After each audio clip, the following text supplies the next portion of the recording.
strategic move that Eddie is making for AJ? Why are you not thinking, let's get him set up for kind of animal? That was years and years and years ago. Like, Clarissa is a way different fighter from when she was back in. Thanks to those joining me live and to those that have been joining me on our defenses that she's had to have recently.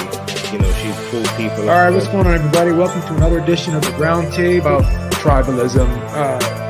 I don't think tribalism is necessarily bad. I just don't think it has to be. I don't know what he think he sees or what he think he know. But he going to the hospital, bro. Like, bro, you not winning that fight. You guys mentioned, I think, D-Style, you mentioned him versus Regis Program. I'd love, that sounds like a... I don't need you, you know, and PBC and others, in my opinion, it's like, oh, this is my guy. Like, there's a relationship. Flat out, it's tough, and we call box, and we go to the end of the round, and then... That would say, what do you mean by acting black? That's a fair question, but a participant of trash talk knows... And they're announcing a fight 3-4 months from now. And he ain't going to fight. I bet you anything. He's not going to fight somebody as good as John Ryan. All right, what's going on, everybody? Welcome to another edition of the Roundtable, and we are joined by another great panel. As always, we got my man D-Style Boxing.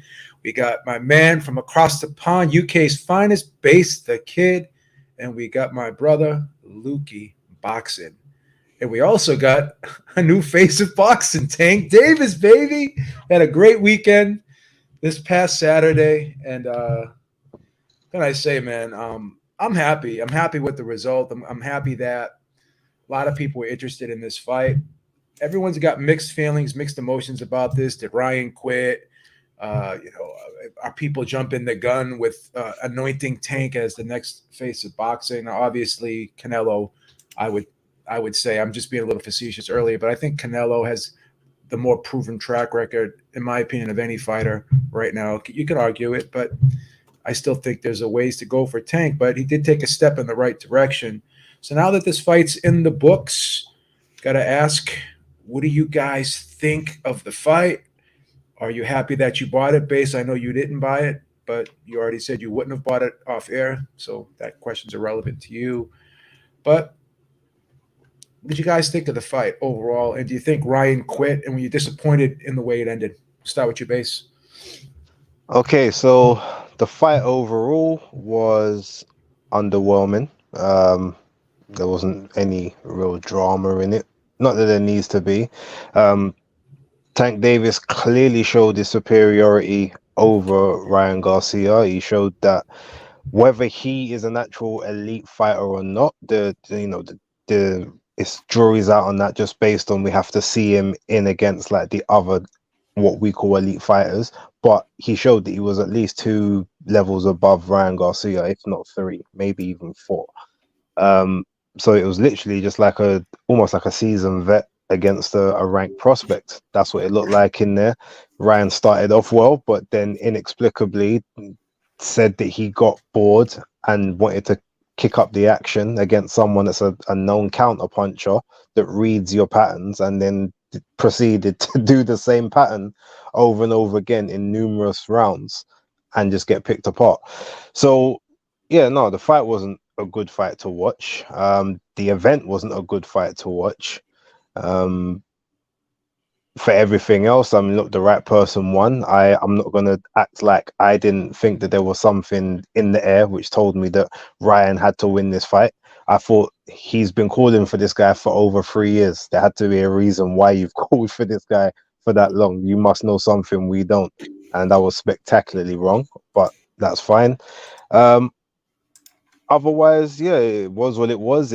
I guess it got a lot more eyes on regular boxing, but as I put in one of my videos, to me, it was basically 2 glorified influencers in the ring.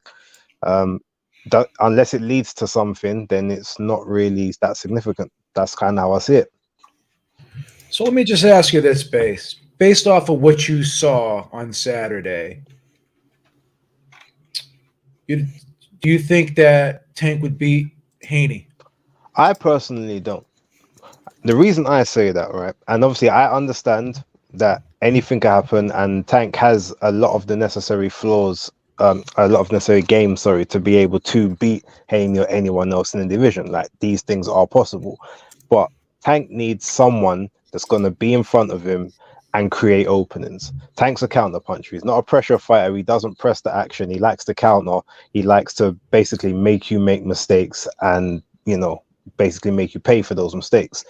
Now, I think at this stage in Devin Haney's career, especially like at 135, if we're going to look at it in that realm, I think he's done with trying to prove that he's a big puncher and that he's a knockout specialist. I think he went into the Linares fight with that mindset. He went into the Diaz fight with that mindset. All right, I'm going to beat these guys. I'm going to break them down. I think after the Gamboa one, he maybe realized, okay, my power's gone at this weight, so let me box. And if you look at the very first Cambosos fight, and I'm not saying Cambosos anywhere on the level of Tank, but basically he just boxed safety first for the entire 12 rounds and pitched a near shutout. In the second round, in the second fight, the rematch, he went forward a little bit more just because he knew he could, because he just knew he was leagues better than Cambosos. But I feel he's literally in that mode right now of safety first, box a move, box behind the jab. You get too close, I'll tie you up, and you're not getting away until the ref breaks it. So for that purpose, he's not going to give Tank the openings that Tank needs to be able to create those counters. He's just going to stick. He's going to stick behind that long jab, and then anytime Tank gets anywhere close to him, he'll tie him up, spin him around, hold him, and then wait for the referee to break. So just because he's not going to give Tank what he needs, that's why I believe that Haney will win that fight and win it quite comfortably. So you think Haney would stink it out and win, and kind of win like maybe a uneventful, possibly boring type decision? Is that how you see that one playing out? Yeah, I think like at this moment in time, until he goes up to 140, I think that's him. It's like, you know what, I'm the guy. You're gonna have to dominate me to take these belts away. And yeah, I just think that naturally smaller guy, like 5 inches shorter, I think he'll be like, you know what, I don't need to impress the fans because this is my career. You guys ain't gonna care about me if I lose this, so I'm gonna do what I need to do to win. D-Style, do you agree with Base in his assessment of that? Well, I disagree completely. I think I would actually favor Tank heavily in a fight with Devin Haney, me personally. I think Tank is his name is Tank. He's built like a tank, very compact, 5'5". You know, he knows how to fight small. He knows how to fight from long range, from mid range, on the inside. He could fight. He could fight very well in all those facets. Where Haney, I get people are high on Haney, and they should, because Haney's a really, really good boxer, right? He's a very good pure boxer at that, but he lacks power. I saw Jojo give him trouble. I thought Jojo did better than most people gave him credit for, quite frankly. Jojo, however, was a smaller guy that didn't quite have enough to make Haney really respect him. When he fought Linares, I mean, he was hitting Linares with everything. But what happened? Linares eventually caught him, right, and hurt him, and he was hanging on for dear life. It's going to be really hard for Haney to wrap up Tank and turn him and do all those things because he's very compact. It reminds me a lot of like when people were saying, oh, look, Plant was able to hold Benavidez. He was never able to hold Canelo, but Canelo knew how to use. He was the smaller frame guy, knew how to tuck in those shoulders and not allow himself to get held. And he would actually use it against his opponents that were trying to do that. Right? I think that's something that he's not going to be able to do.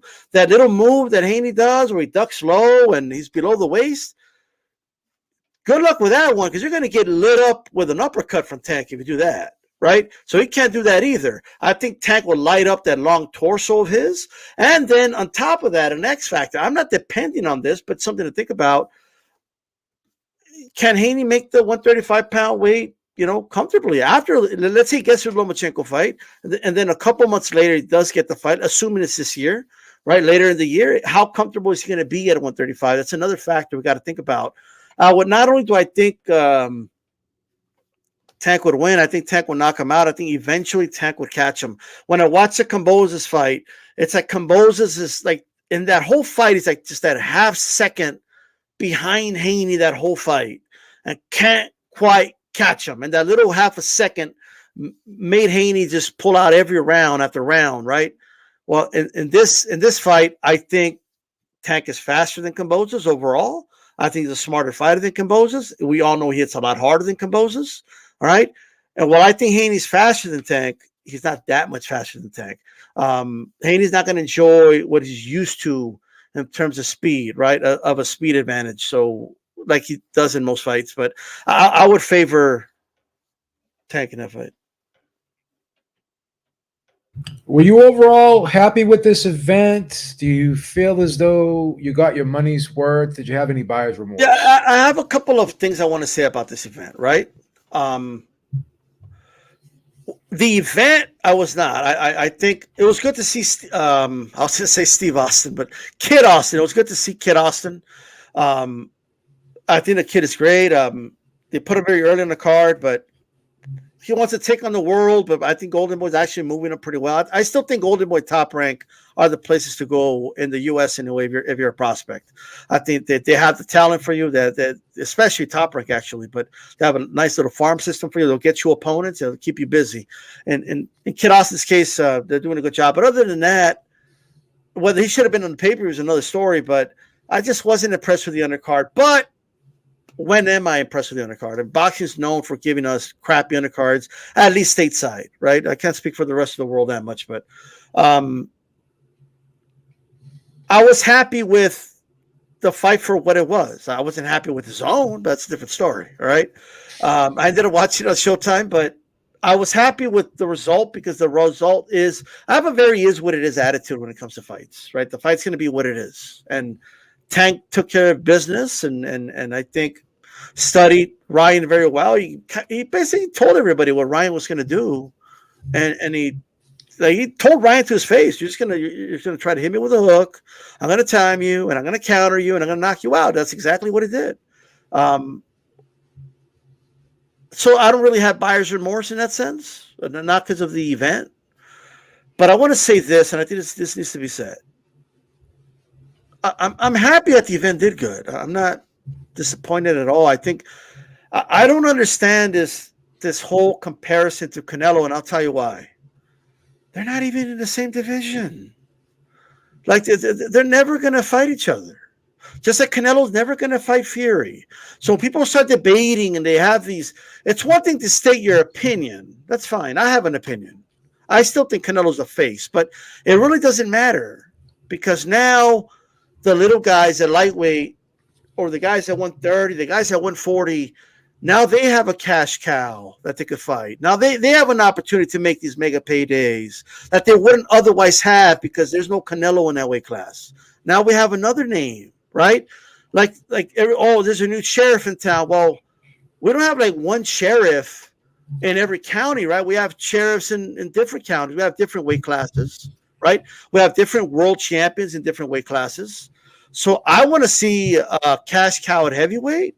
I want to see a cash cow at light heavyweight. I want to see a cash cow at middleweight, at welterweight, at lightweight. I want the little guys to have a cash cow. I want Sonny Edwards to become a big star, bam, and they could be the cash cow for the little guys. That's what I want. So to me, it's a win for boxing that this event did so good. It is. But it's not like, I remember one time I interviewed Christy Martin, right? And she was talking about Lucia Riker, what she told her at the press conference. And she said, Lucia, you've been coming after me for years, begging for this fight. Okay, you're like that dog that's chasing after the mailman, after the truck. Whoa, right? You can't call her a dog. And I'm quoting Christy Martin, brother. Please. Right? You're like that dog that's been chasing after me, right? And you finally caught up to me. So what are you going to do now? Right? So for everybody that's been waiting for somebody other than Canelo to get to 1 million pay-per-view buys and just to have them, I feel like there's dudes out here that have been waiting for the moment, and dudettes. They've been waiting for this glorious moment where they could tell everybody, see, there's a new face, new sheriff in town. Tank's taking over. It's all about Tank now. Okay, Tank. Okay, you caught up to the truck. You caught up to the mailman. Now what are you going to do? What are you going to do now? With great power comes great responsibility. That is the uncle of Spider-Man, of Peter Parker. Okay. You're the face now. It's a good movie. So I don't want to hear Leonard Allerby say Devin Haney's too expensive. I don't want to hear we can't afford to work with those guys. They want too much money. I don't want to hear what do they bring to the table. I don't want to hear any of that because nobody believes that's acceptable when it comes to Canelo. So if the standard's here, then the standard's here. Don't lower your standards to what you expect off of a face of boxing. He's a sheriff now, right? What type of town do you want the sheriff to run? Right? That saying has a meaning. When a sheriff shows up, he shows everybody who's boss. All right, Tank, show everybody you're the boss. Show everybody you're the best. Fight Devin Haney. Because I could say Tom Brew in the face, I believe you could beat Devin Haney, but it doesn't mean anything unless you get in the ring and fight Devin Haney. And now it's on you, right? Because like Joe Abib was saying last week, everybody blames the A side when fights don't happen. Now the responsibility, all the heaviness is on you. This comes with a heavy price. It's not when somebody becomes a new sheriff, you're dealing with the criminals, you got to deal with the mob, you got to deal with everything. You can't just sit around, oh, the criminals are out, it's going to stay inside. No, you got to go confront the criminals. You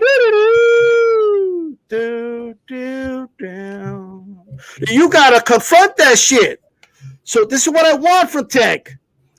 Tank, hey, yo, Tank, I need you to go show them you're the sheriff. All right? You don't got to show Canelo your sheriff. Canelo's not even in your division. Go show Devin Haney you're the new sheriff in town and see what Devin Haney has to say about it. Challenge him to a duel, Sheriff. Hey, yo, Sheriff. Challenge Devin Haney, Lomachenko, Shakur to a duel. That's what I want to see. That's what sheriffs do. Go show him you're the new sheriff. When Canelo showed up and said, I'm the new sheriff in town at 168, he got all the straps. You don't got one strap, Sheriff. So that's all I wanted to say for now. I feel like I'm watching an episode of that old show Gunsmoke, man, on TV Land. Jesus Christ. But Uncle, what's he saying here? Will the degenerate boxing fan Lynch with the $4.99 super chat says Uncle Ben had better intentions than Tank does, fighting the top guys at 135. Okay, I don't know how to decipher that one, but I'll take it. Lukey, now I've known you. Geez, I don't know. We don't got to put a number on it, B. We'll just say a couple of days. We'll say a couple of days. We'll just say a couple of days. Couple days. If you want to do that, we'll do it that way. We'll call it a couple of days, bro. So as long as I know you, I would consider you an old school hardcore boxing fan. I sure hope so. But this fight was anything but an old school hardcore boxing. But I mean, B, like if we're gonna have a conversation, money is the most hardcore boxing thing ever. There's always been circus fights. There's always been attraction fights. There's always been novelty fights. Yeah. This is simply one of the better fighters of the generation fighting a novelty fighter who people really bought into the story and believed. Ryan Garcia skipped 2 levels. He skipped a contender fight and a world title fight against a vulnerable champion. By skipping these levels and not taking those steps, he'll never be able to contend with these guys like Shakur or Devin Haney or Gervonta, in my opinion, because you can't skip levels and go backwards. Once you've skipped that level, you're in trouble because look, what's he going to do? Fight a guy that, like I told you, Beeb, William Zepeda. I like William Zepeda. We're not even talking about William Zepeda this episode, but if Ryan were to fight William Zepeda, I would take William Zepeda over Ryan. That's not a discredit to Ryan, but that also explains William Zepeda is not getting these opportunities because people have come up with this belief that he needs to earn a little bit more. Ryan was in this position based off of his celebrity and his sex appeal. A lot of people find him attractive, and a lot of people find his antics fun. This was not necessarily a fight built on accolades and accomplishments. Now, that being said, we can say this, that, and a third. There's something real about Tank. There's something real, very real about Tank. People can be frustrated about his opposition. People can be frustrated about this, but it's very clear he's one of the best guys of this generation. You know, that's just when I look at it, what he's doing, he does my big thing I look for from a boxing fan. Defense to offense, offense to defense. Tank does that. That's what great fighters do. When I look at this weight class, there's 3 guys, but really 2 guys I think that are going to be there for the rest. And I'll wrap my segment like this. We got Devin Haney. We got Devin Haney probably moving up. So we got Tank and Shakur. And it's their job to empty out this division. Their job is to fend off the Isaac Cruz. Their job is to fend off Williams Peta. So if they're not going to fight each other, their job is to fend off all those champions. That's the job of a great fighter. That's what Larry Holmes did. That's how Larry Holmes got discredited. He fended off all the great fighters. That is the job of these 2 right now. That was deep, Luke. I got fucking goosebumps right now. I like that one. Damn. Killer Calix, face of boxing. What's up?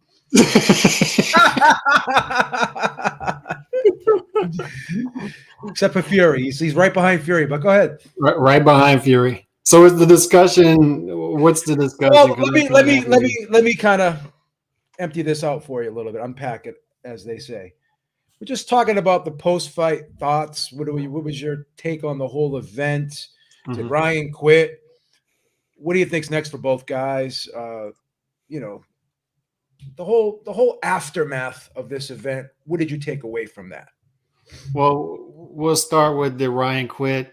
No, I think that's harsh. I prefer to say it's semantics, right? But D-Style and I talked about it after the fight, the day after. And I prefer to use the term he made a business decision. You know, he knew where it was going. He's seen Tank fight. He saw the look in Tank's eyes. And he realized this isn't going to go well for me. Let me save myself for another day. So fair enough. I'm not going to criticize him too much for that. For Ryan, it's very much a mixed bag for me. Because obviously he didn't train properly for this fight that's coming out now, right? He was only training with Joe Goosen 3 days a week in sparring days, all that stuff. He's going to have to dedicate himself to his craft. And I don't throw him away after this fight because I don't throw fighters away after a loss. However, he's going to have to dedicate himself to the craft going forward because you saw the big gap here. And when it comes to this fight, many things can be true at once. Like Ryan forced this fight. Ryan's a big reason this fight happened. And he behaved like a fighter in demanding that fight and making it happen and jumping through hoops and swallowing poison pills. However, he was amateurish in that ring. You saw with the left hooks, those left hooks land against the opposition he was fighting before, but against Tank Davis, he's overcommitting. He's all over the place. As Tank Davis said, he's out of placement. He took advantage of that. But what could also be true is even though Ryan looked amateurish, that doesn't take away from what Tank did in the ring. Tank did his job. Tank showed up, and he won the fight, and he won the fight in fantastic fashion, right? So face of boxing, I'd prefer not to get in those weeds because I think we all know by metrics who the face of boxing is. He's fighting in Guadalajara, Mexico next week. But it's good. I love that the numbers were great. 1.2, largely off of an $85 price point, 22.8 live gate, top 6 all time in Nevada. Those are great numbers, and we should be happy. Top 5, top 6, whatever it is. But we should be happy about that as boxing fans, right? Because you want as many faces in the sport that people can identify with. And this is a great day for Tank, too, because he's a large part of that, right? As you bring up, 2 guys, chemistry, synergy, they come together and they make a big event. And I think that should be the point with this is if you make a fight at the right time, if you don't marinate it, if you just make it when the demand is there, the market's going to show up.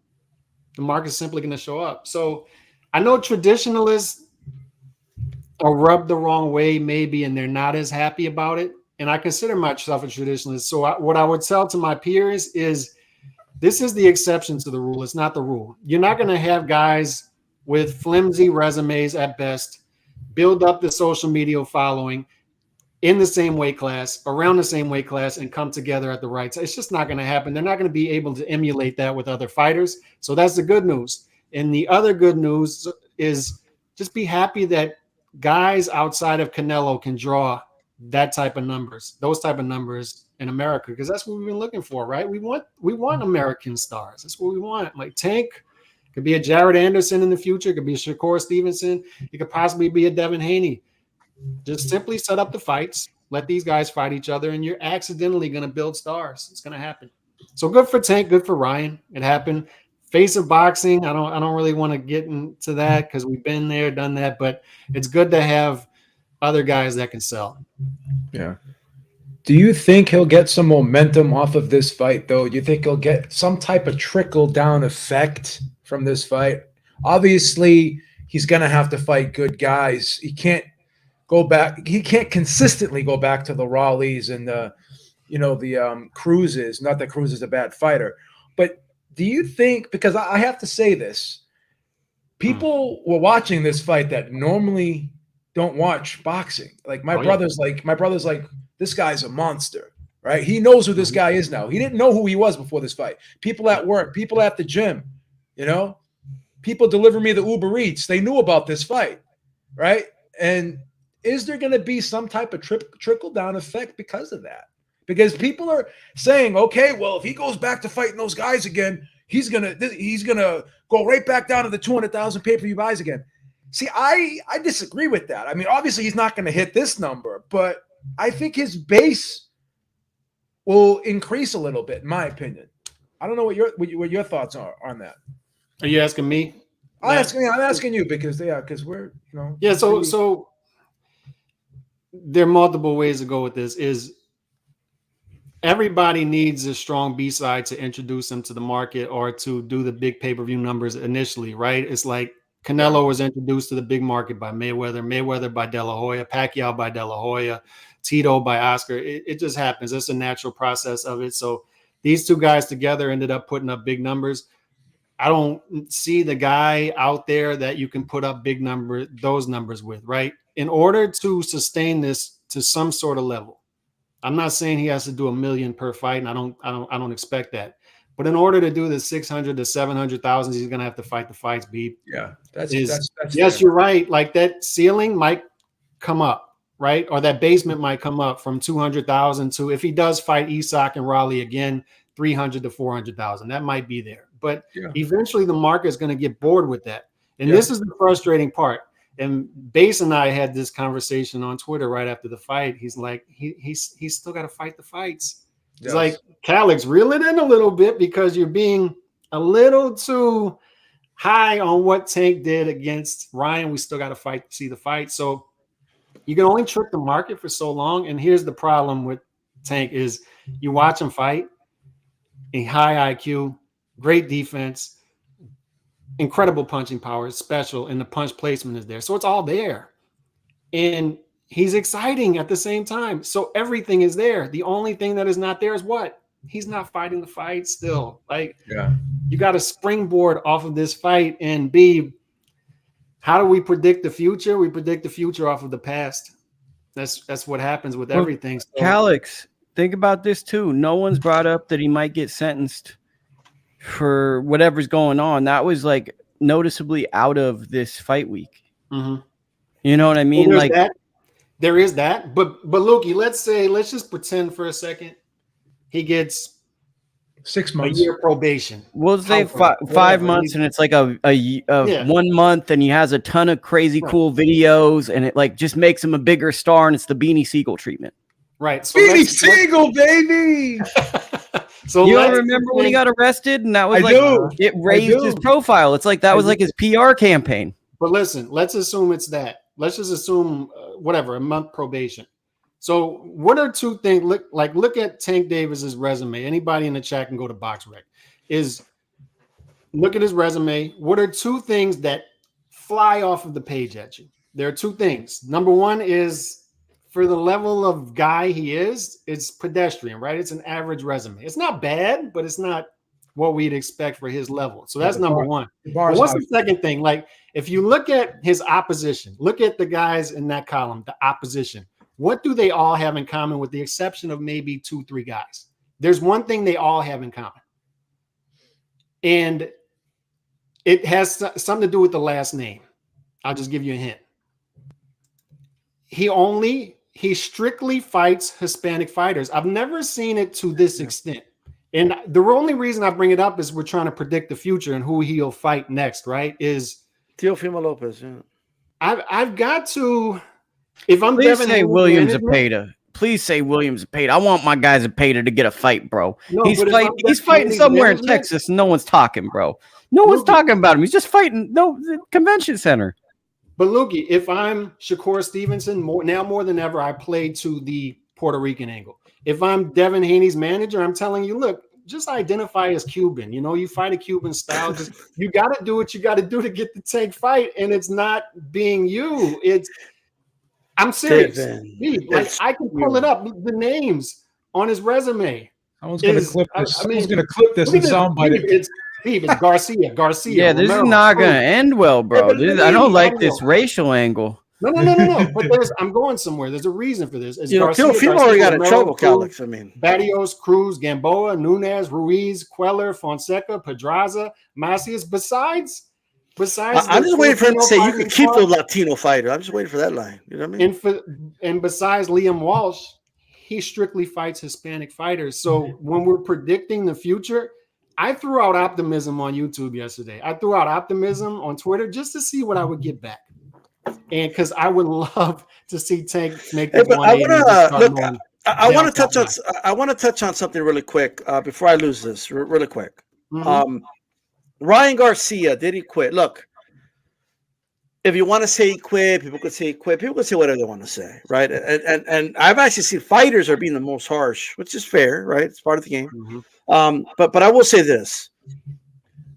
It's what if you have an opinion whether he quit or not, that's fine. But I'm hearing this thing, right? Like this whole if you're a fighter, you got to behave like the Teddy Atlases of the world, and you got to be willing to die in the ring. And look, joy wouldn't feel so good if it wasn't for pain, like the 50 Cent song says, right?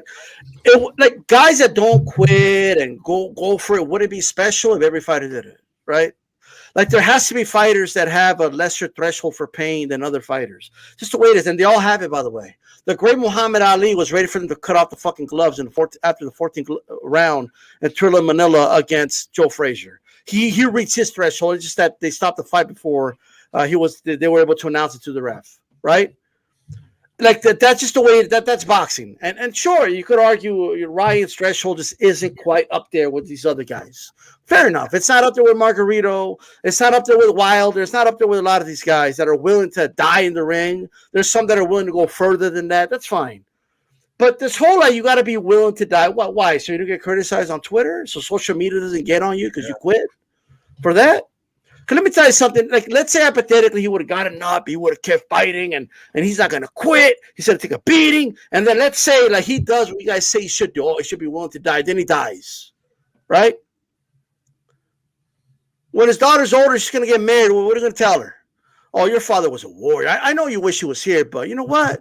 He was a warrior. Nobody criticized him on Twitter because he didn't quit, right? He went out on a shield. So I know he's not here to celebrate this day with you, but he was a warrior, though. I mean, you guys got to think about, ain't none of you going to be taking care of these fighters' families if they pass away and die in the ring? Ain't none of you going to be paying their bills? Ain't none of you going to take care of their widows? Ain't none of you going to be taking care of their kids? So all I'm saying is you could have an opinion whether you quit or not, but everybody needs to calm down with this whole you got to be willing to die in the ring. Okay, how about you let the fighters decide what they want to do? That's number one, all right? But I think that's just a stretch too far, in my personal opinion. No offense to Andy Ruiz. Oh, he should have been willing to die and all this other stuff. I mean, Andy, just because you eat a lot, you're probably going to die of obesity doesn't mean, okay, it doesn't qualify you, okay? It is what it is, brother. I know you're worried about dying, okay? No, but in all seriousness, Andy, you weren't going to take care of Ryan Garcia's family, right? Or the daughter if he died in the ring. So why are you talking about life? You know, like I just think the whole willing to die shit, people need to like stop, especially fans. Like, you know, at least Ruiz is a fighter, right? But fans need to stop talking about this whole you got to be willing to die. I want my fighters to die in the ring. If you're not willing to die, retire because you're not a real fighter. Give me a fucking break, okay? That's all I wanted to say I about don't that. know if I've ever heard any fans saying that. I mean, fans will say, yeah, he quit, but it's only the boxers that will say, yo, wait, like, you know, you need to have more about you if you're going to be at the top level. Look, ultimately, and I want to go back to Calic, so apologies because you got cut off in mid. I was interested in what you were saying. But look, did he quit? Yes, he quit. Like, it's not a bad thing. Everyone acts like, oh, like by definition of the word, like it means that you're a horrible person. No, people quit for everything all day, all walks of life. There's just different levels of quitting in different scenarios. You quit your job, no one says anything. Like you quit in the ring, cool. It depends on the circumstances. Ultimately, he quit because at that point he felt, right, this shot hurts. I've been put down twice. My plan's not working. And I've got an easy out here. I was dehydrated. People know that I came in undercooked. I had all these things against me. So I've got a built-in excuse, and this victory is almost going to be tainted. So I'm going to save myself for another day because it's only going to go one way. And considering that I've had to do all these stipulations, I might get incredibly hurt. It's fine. But trying to act like he didn't quit just because people want to make the word a dangerous or a really negative or a nasty thing, like people got to stop it. Like people quit every day in UFC. They tap out every day, and it means they preserve themselves for the next fight. It is what it is. Calix, please finish what you had to say. Can I just, before I'm going to go right back to you, Calix, I just want to say this though. I think the problem with the word and the way it's used is it's being framed as the fighter's a coward. Now, if you go down and you're hurt and you are, even if you can get up and you know that your legs aren't there and you're going to go at that guy at being 25-30% of what you were before getting hit, you couldn't beat the guy when you were 100%. What chance do you get when you're 25-30? D-Style, we talked about this. There's a difference between being brave and being smart, right? Who said that? Chavez Sr., right? Yeah. So like, again, like, being brave or being stupid. Yeah, being brave or being stupid, right? So here's the thing. Like, if you don't have your legs under you, which he probably didn't, like you could have your wits about you, being able to talk and having some coordination up top. But if your legs are shut off, when you get hit in that part of the body, your legs are shut off and you get up and you know you're not going to have your legs under you, you're just going to go right back down. Then that's just a calculated, smart decision, in my opinion. But Beeb, do you know what he should have done? If we're going to be honest, if all he had to do was stay on the ground another 2 seconds after the ref waved it off, don't spring up right at 10 then walk calmly. Fair like point. it's all, like because then he's just destroyed everything you just said. If he had stayed down a couple extra seconds, no one would have said anything. Oh wow, he really couldn't continue. But no, he sprung up. So that's how he quit. But he chose the safer option. I need to say this though, and maybe it's a cultural difference. I don't know what it is, but in Mexican fight fan culture, you do get ridiculed for quitting. Yeah. So maybe like, I don't know, like, oh, I haven't heard it. Well, I did. I saw plenty of people on the social media saying you're a coward, you quit. A real Mexican fighter dies in the ring. I have seen that, Fair right? Enough. So I just want to throw that out there. Now, do I believe that's a mentality that should be there? No, it's not. I saw Eric Morales basically admit that after the Pacquiao third fight, he said, you know what? I have to swallow my pride and acknowledge that I was a defeated man, right? That's what killed him, that he hopped back up. Calix, you were cooking there for a minute, Dave. I'm going to go to you in a quick second. I just want to say one thing, and it's going to be very short, is the job of the trainer to protect the fighter. Yeah. If your fighter's about to quit, a good trainer is supposed to throw the towel in. So to me, it's an indictment more on the staff than it is on Ryan. Got you. Calix, you were cooking. Go ahead and finish your point, man. That probably speaks to the disconnect between in that camp leading up to it. I don't think they have good chemistry. But just to wrap up the point is I was speaking to what happens going forward. And I hate bringing up that type of stuff. But the reason I bring up the Hispanic thing is it's clear like that's what they decided to do in building. And I understand why they did it is a larger percentage of the American boxing market is made up of Hispanic fans, right? So you're going to build him off of B-side Hispanic fighters for two reasons. Maybe, perhaps, you're a knockout fighter, they become fans of you, or like Mayweather, they decide to hate watch you, right? So it's really an intelligent thing to do. But when you look at the landscape now, the fights we want aren't those guys at 135. It's Haney, it's Lomachenko, it's Shakur. So my fear is they go forward with this same model, because Al Heyman has a hard-on for Hispanic B-side fighters. He just loves them. And I think they're going to continue with this. And the guy to look out for is Teofimo, because I don't believe in coincidences, Beeb. I saw two things yesterday that aligned with each other. Floyd Mayweather saying, I'd love to see Tank fight Teofimo next. And I also saw Teofimo on Punch Drunk Boxing say, I'm done with ESPN. This is my last fight on ESPN. So I put those two things together and I say, that's interesting. Got me thinking now. He's Hispanic. Dave, you're patiently waiting. How you doing? I'm doing great, fellas. Nice to have you on, Brent. You guys have made some great points. I want to piggyback on what D-Style was saying and how important that is culturally, because this whole fight reminded me so much of Victor Ortiz versus Maidana when Victor Ortiz folded in the sixth round, and how much we paid attention to what was said after the fight, right, and what he alluded to, and whether we like it or not, Mexican Americans, Chicanos, and Ryan Garcia being a second generation California Chicano, we're so far removed from the great Mexican fighters that we've seen growing up, older generations of Mexican fighters, like, of course, the greats. When you have options, and Victor Ortiz alluded to that, we know that he had a Hollywood career lined up and he had all kinds of other options, and nobody's got more options than Ryan Garcia. I think Tank beat the dog out of him, flat out. He just beat the dog. He stopped him. Okay, whether we quit or not. At that moment when they're counting 10, he quickly evaluated all his options. And this kid has got more options than any professional boxer, probably, other than Tank and the big stars like Canelo. He's got so many options. So he quickly ran through those and said, I'm done. I'm done. I'm going to go on to do something else. He doesn't need the fight. He doesn't need the fight. He doesn't even need to fight for world titles. He's already proven that, he doesn't need to fight for them. So he closely resembles to me a Victor Ortiz. And as far as Tank, man, I've been giving it a lot of thought, and I'm going to be going to the Rolly Romero fight in a couple of weeks here in Las Vegas. And Alberto Puello, 140 pound, he just picked up that title, and I'm waiting to see what the WBA is going to do, whether they're stripping him of his title. But this makes it a compelling rematch for Tank to finally pick up a real title at 140 pounds. Should Rolly Romero pick up this title in just a few weeks, they strip him and he gets a vacant title against a 40-year-old opponent. Tank has got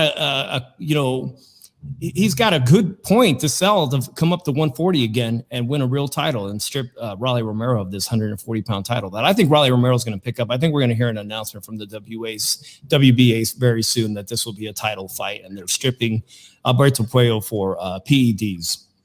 And that's is that the real title, right, Dave? That's a real title. That's not the regular. That's the real title that Josh Taylor had to leave behind.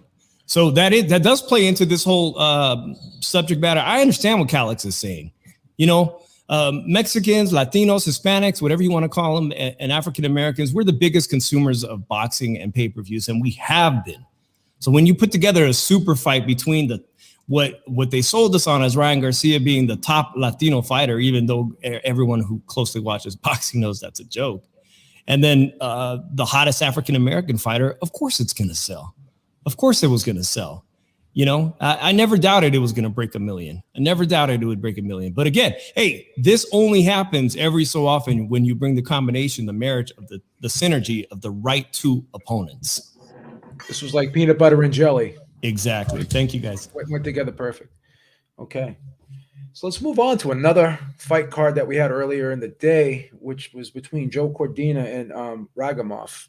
That was a great card, and that was actually a great fight as well. I thought that fight was close. I did think Cordina pulled it out at the end, and I thought, Cordina put on a great spirited performance as well as Rakhimov. This was a great fight.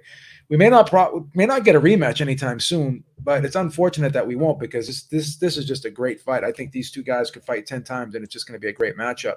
But the big question is now that 130's wide open because Shakur Stevenson's not there, can Joe Cordina slide into Shakur's spot? Can he be the man in this division based off of what you saw on Saturday? Let's start with you, Calix. What do you think? I think so. I think he has the talent. He's got athletic ability. As he showed in the last fight against Ogawa, he has punch ability as well. He can punch. He can punch against another champion, but Rakhimov's a tough fighter. And I actually thought the scorecards were too close. That one scorecard that had Rakhimov was a joke.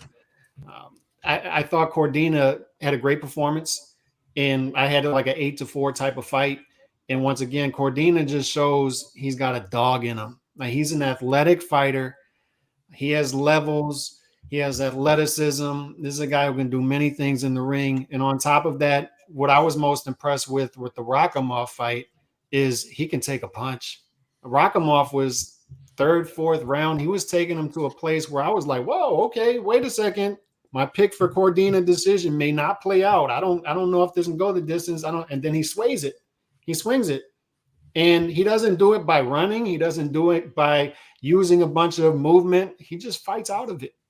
So that's why I love Cordina. He's just showing layers. And I think he's a guy that could take Shakur's spot now that he moves up. The question I have going forward is, how makeable are these unification fights? Because he wants unification fight. He told Eddie that. He told Eddie a couple of things. He said, you give me my Rolex, I want a Rolex, and I want unification fights.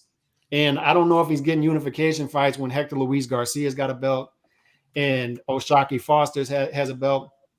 I don't know how willing those guys are to go skip across the pond, because that's where those fights belong. They belong in Cordina's territory because he is the draw. He's showing himself as the draw, much like guys like Josh Franco and Fulton Jr. and Robeisy Ramirez are realizing they got to go to Japan to get the fights and get the money. Those fights belong in Cordina's territory. Hopefully they do it. Yeah, I agree. Those are definitely the zone fights, those type of fights. Dave, what did you think of Cordina? Oh, he looked fantastic, man. What a shame that most casual boxing fans were only fixated on this, and that it had to be carried on DAZN too, which a lot, everybody's bad mouthing DAZN. It's not like they're picking up subscribers in the US. I thought it was the best fight of the night, of the whole entire Saturday. I'm going to go back and watch it this week again, because I barely had Cordina eking it out. And I just kept thinking about Emmanuel Navarrete and how much he struggled picking up that vacant. I mean, nearly being, upset by an Australian fighter, an unknown Australian fighter. So this division's up for grabs. And the big problem is, like you guys said, is how likely there are to be unifications with all these different promoters. But Cordina and Rakhimov, I mean, I wouldn't be surprised if Rakhimov gave Emmanuel Navarrete a hell of a fight if he's a free agent. Yeah. Base, what's up with Joe Cordina over in the UK? Is there a lot of people hyped up for this guy? Is there a lot of excitement around this guy over in that part of across the pond? I wouldn't say a lot. Like I guess he's known in the boxing circles, like kind of thing. He hasn't necessarily, he's not a breakout star overall, but he's big in Wales. And that's obviously where he's from, Cardiff specifically. So he's got a nice little fan base there. He'll definitely be able, I mean, the arena that they was in, I think it only held about 5,000 people, but it was full. And I think probably he's got enough of a draw that he can maybe do like a 10 or an 11,000 over there, or, one of the smaller stadiums. But in terms of like England and Scotland, he's not, he's not like a cash cow type guy. That being said, I think the only fight he could probably get over here for like respectable money would probably be O'Shaquie Foster, because he kind of came in as the B-side against Ray Vargas. Like, no one was giving him they wasn't giving him that edge to actually win that fight. Not sure what his promotional ties are at the moment, but I would think O'Shaquie might be the only one where you could say, yeah, well, you've kind of got to travel. Like Hector Luis Garcia, well, he's mixed it with Tank. So if Tank is the new star, people start looking back at the resume and say, oh, okay, he fought Tank. So maybe he can piggyback off of that. And then obviously you got Navarrete. Well, that's Top Rank. They're gonna want to do that on their side. I doubt that Bob's gonna, send him over and just take a percentage. He's probably gonna want him as one of his stars. So yeah, the Foster one kind of makes the most amount of sense.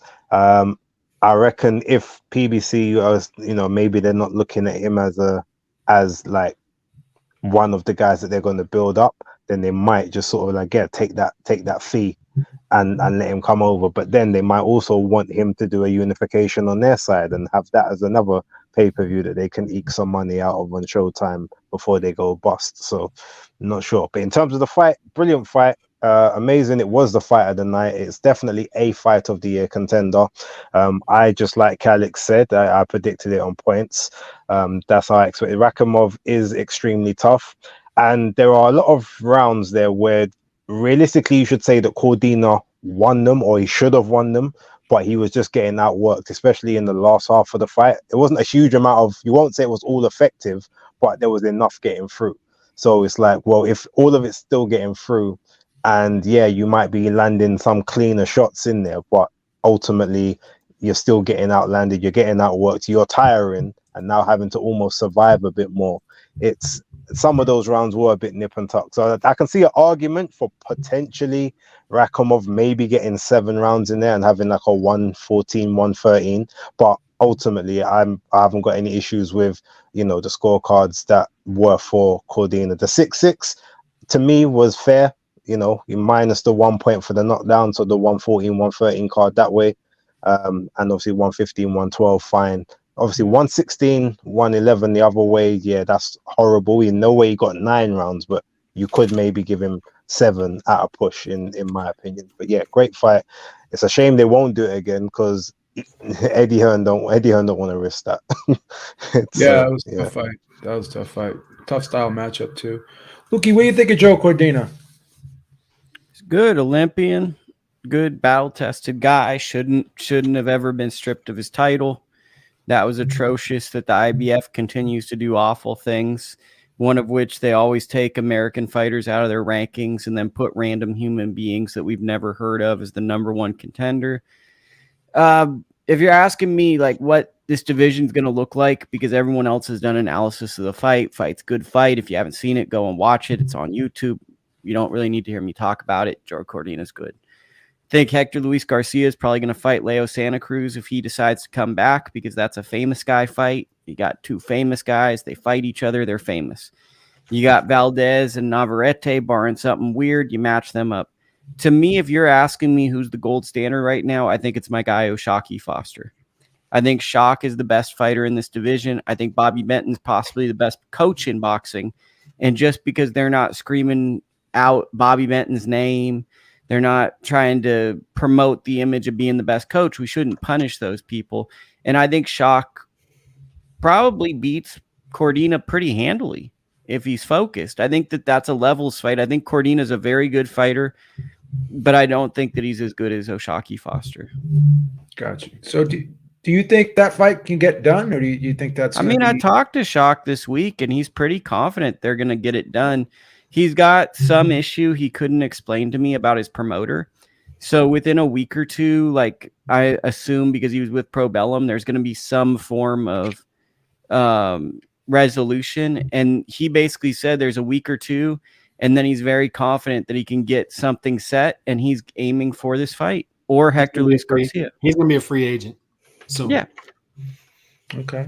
So there'll be no stumbling blocks there. D-Style, was this the fight of the night, in your opinion, or the fight of the day, if you will? Well, it was actually a fight. I mean, that's number one. I mean, the Tank Ryan fight was not really a fight. If we're honest, right? Maybe the first round. I think round, what was it? Round 4 or 5. I think. Yeah, Ryan made it a fight a little bit, but this one, I mean, yes, this one was a better fight for sure. I'm actually I actually tweeted out that his name will be on this side of the pond is Jose Cordina, right? So he is an honorary Mexican, right? It sounds like I'm not even joking. I remember last year, right? I kept hearing YouTubers talk about, oh yeah, Joe Cordina, you guys got to check him out. And I was going to BoxRec looking at the American and Mexican rankings. I couldn't find a Joe Cordina, right? And it turns out he's a dude from Wales. It was astonishing, but nonetheless, like Kalik said, really good power, and he wasn't really. Before the Ogawa fight, he didn't strike me as his power puncher, but I mean, I'm not saying he's like a heavy hitter like that, but he has respectable power, and he has the ability to knock anybody out. You have to respect him. Believe it or not, I think he has an excellent chance against Navarrete. All right, I think I would favor Valdez, but it's not a gimme for Valdez either. It's not a gimme for anybody. Garcia, it's not a gimme. I think that's a hell of a fight, actually. It might be a fight of the year candidate. I do think Foster outboxes him, but again, the power could be the difference in the fight, right? Like the one thing Foster had over Vargas didn't really have the power to hurt him, but Cordina will. And so I really want to see him fight these top guys. I do agree with Calix that the place to make the fights is in the UK, I don't know if Aram's going to work with Hearn. Maybe I'm wrong, but the zone has said, "Hey, we'll work with other promoters." So maybe Navarrete will go over there, or maybe he comes to Navarrete. I don't really care, but I want to see these fights. He's in the mix, and probably the best fighter out of Wales is Calzaghe. Yeah, and the reason why I asked Base that question, is there any buzz around him, is because he has a style and he has kind of a personality. I kind of like this guy's vibe, to be honest with you. I think he can be get a lot of attention. I think he can be become a top fighter, a big name fighter eventually. So he can definitely get there. Like, he's got everything going his way. Like, he's got the looks. He's got a fan friendly style. He just needs to kind of this is his coming out party. So he just needs like one more, solid. Whether it's like you say, if it's that unification, he becomes unified, then he's clear. Even if he gets like another fairly big name in the UK, then that will be cemented. But like he's not like bubbling now, but he's getting there steadily. You know what it is though, Base? It's the injuries. He has been injury prone, so that's kind of like stunted the development a little bit, because he is like a fight or two behind from where he should be right now. So I hope he does get that. But I think the most important thing is to get him another fight this year, because you don't want to see a guy like that fighting once a year. Just let's get him another fight. Definitely. Yeah. Well, this topic is kind of a funny topic. It's kind of funny and sad at the same time.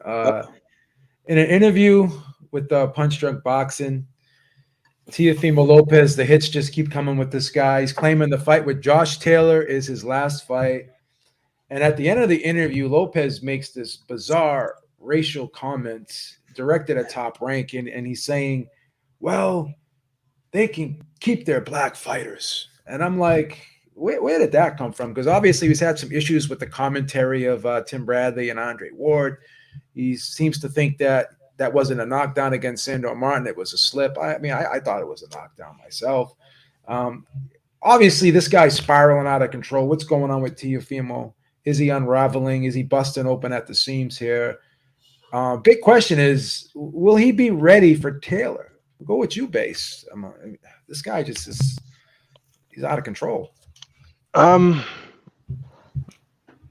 It's a weird one because he shouldn't be ready. Like, mentally, he doesn't really seem all there and hasn't seemed all there for a while. There's clearly a lot going on in his backgrounds. Like, there's still the divorce potentially. The dad is, the dad's crazy. The wife probably has got something going on. He's not happy. He overestimates himself. And you would say, okay, well, he shouldn't be ready for Taylor. But by the same token, Taylor ain't been in the ring for nearly a year and a half. He was dying to make the weight a year and a half ago. So I can't suggest it's going to be easier for him to make it now. So all of that just kind of tells me the two of them are just like, at this point, they're perfect for each other. One of them's mentally fragile and the other one's physically fragile. So we'll find out who gets to who first. This would be a good reality TV show, huh? With these two guys, all this crazy background story. But what do you think, Lukey, about Teo? Do you think this is going to have any effect on him going into the fight? And who do you actually pick in that fight as well? Well, I mean, I'm actually trying to get a hold of Junior because I know the father and I want to actually reach out to him. But if anyone knows, like, one of probably the best videos I ever made was with Teofimo.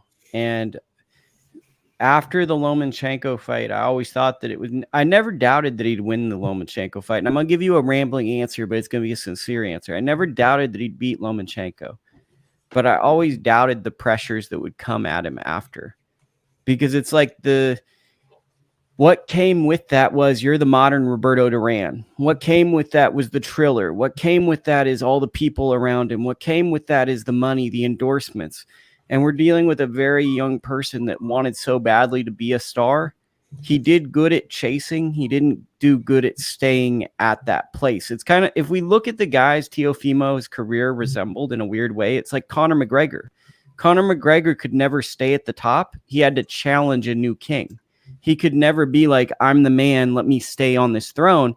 It was, I've conquered, now I go to a new thing. This fight to me is just who has more left. Like Josh Taylor to me, I think doesn't have a ton left. And sadly, with how Teo's performing, he's got to show me that he's got something left because his greatest attributes are not showing up currently. To answer the question of race, I think it's deeply discouraging when any person speaks on race, when we're all boxing fans and we look at this sport based on the craft of boxing. I don't look at anyone's opinion differently based on the color of their skin. I based it on how you speak. And by that, I mean what you say, how you handle yourself, how you conduct yourself. We all are given a right to be here and we all respect one another as boxing people. And I think that when you make statements like that, it's deeply problematic because you look at this panel you built, Beeb. This is a group of different individuals of different races from different backgrounds who all are on here to passionately talk boxing. And when you try to divide me from people who love boxing like me or to confuse some people, I find that deeply malicious. So though I don't condemn Teo and I like Teo, I don't like the idea of putting out words like that to the world because people weaponize that and people don't look at valid news sources anymore. So I don't know if I answered the question, but I want to speak very sincerely on that. You hit it out of the park, man. You're on point tonight. You're moving me tonight, man. I'm not even good. kidding. I'm on my Teddy. I'm trying to be like Teddy Atlas, right? Tonight, say a whole lot of stuff and then do nothing in the corner. You're moving me tonight, brother. But I mean, that's true, right? You look at this panel, right? If we went into a hoagie shop, they'd ask, what do you guys do for a living? How do you guys know each other? Are you guys UPS workers? Do you work at the local union? And we'd say, no, we're fight fans. That's what brought us all together. And it really does piss me off when people pay, whether it's Mexican, Black, Asian, we're fight fans, bro. And we look at who's good. It makes me mad about sometimes when people, we got to find the next Puerto Rican fighter. Mike Tyson's not Puerto Rican. And guess what? If you go to Puerto Rico, they love Mike Tyson. Yeah. We think way too much about this race thing when people love great fighters. Americans love Inoue when they get to see him. The problem is he fights at 3 a.m. So that's it. And the crazy thing about it is this was a great fight without all the extracurricular BS, right? We didn't need this. We don't really need that, right? And what's this doing? All this tongue tasseling is just giving him extra stress. It's going to make the media week interviews much more strenuous and tough. And Josh Taylor's a known mental bully. He's a guy that loves to lean on this stuff. He's a guy that loves to pick on people. Yeah. So now what do you think Josh is going to do? The first thing, I'm like, if I was part of his team, I'd say we're going to fight for the black people at Top Rank. Yeah. Right? Wouldn't that be the first thing that you do is to lay that out on the thing to make Teo have to? I'm not saying that's what he will do, but I'm saying like if you're the other side, you see a weakness already that he's giving you. Yeah. Mm-hmm. Yeah. What do you think, Calix? This is tough for me because Teofimo, to me, in 2020, exemplified what a fighter should be, right? Is when everybody was laid up, he decided, I'm going to fight in an empty theater. Lomachenko, too. The Lomachenko detractors have to give him this. They decided this could be a way bigger fight if we just wait this out a year or two. Let's marinate it, right? Maybe marinate it 5 years. But instead, they fought the fight. And they split $4 million. And off of that, what people didn't realize is Top Rank and Bud Light were working out a deal together because they both share a big part of the Latin American audience in America. And while they're doing this, Teofimo goes as a 3.5 to 1 underdog and upsets Lomachenko. And in doing so, He took a gamble on himself. He gets the Bud Light deal. He becomes the face of Top Rank Bud Light boxing, right? And that's good. And everybody likes him at that point. He's likable. And they built him up right. And everything's going well. And then all of a sudden, for some reason, it reminds me of Deontay Wilder. It's like they've joined this growing number of fighters who do a heel turn for no reason, for no apparent reason at all.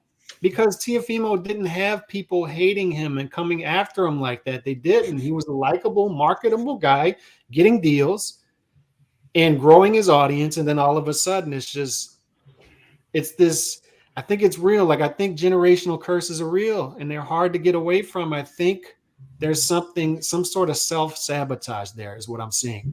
And I hope I'm wrong about this. I'm leaving this window open that perhaps something else is going on here.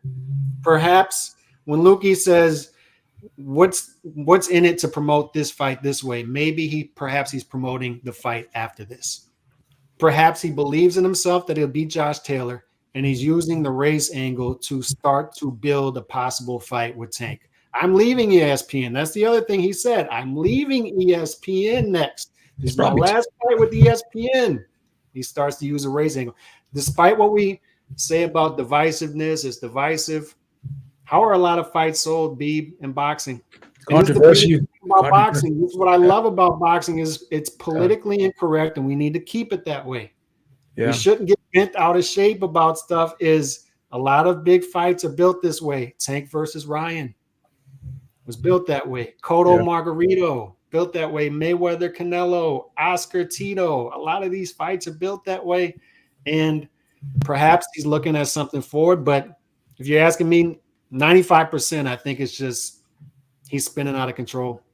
Yeah. When I see him carrying on in the back seat and I see the guy in the front seat who is supposed to be his role model carrying along with him when he should be the voice of wisdom, I see this is just a team in chaos and disarray.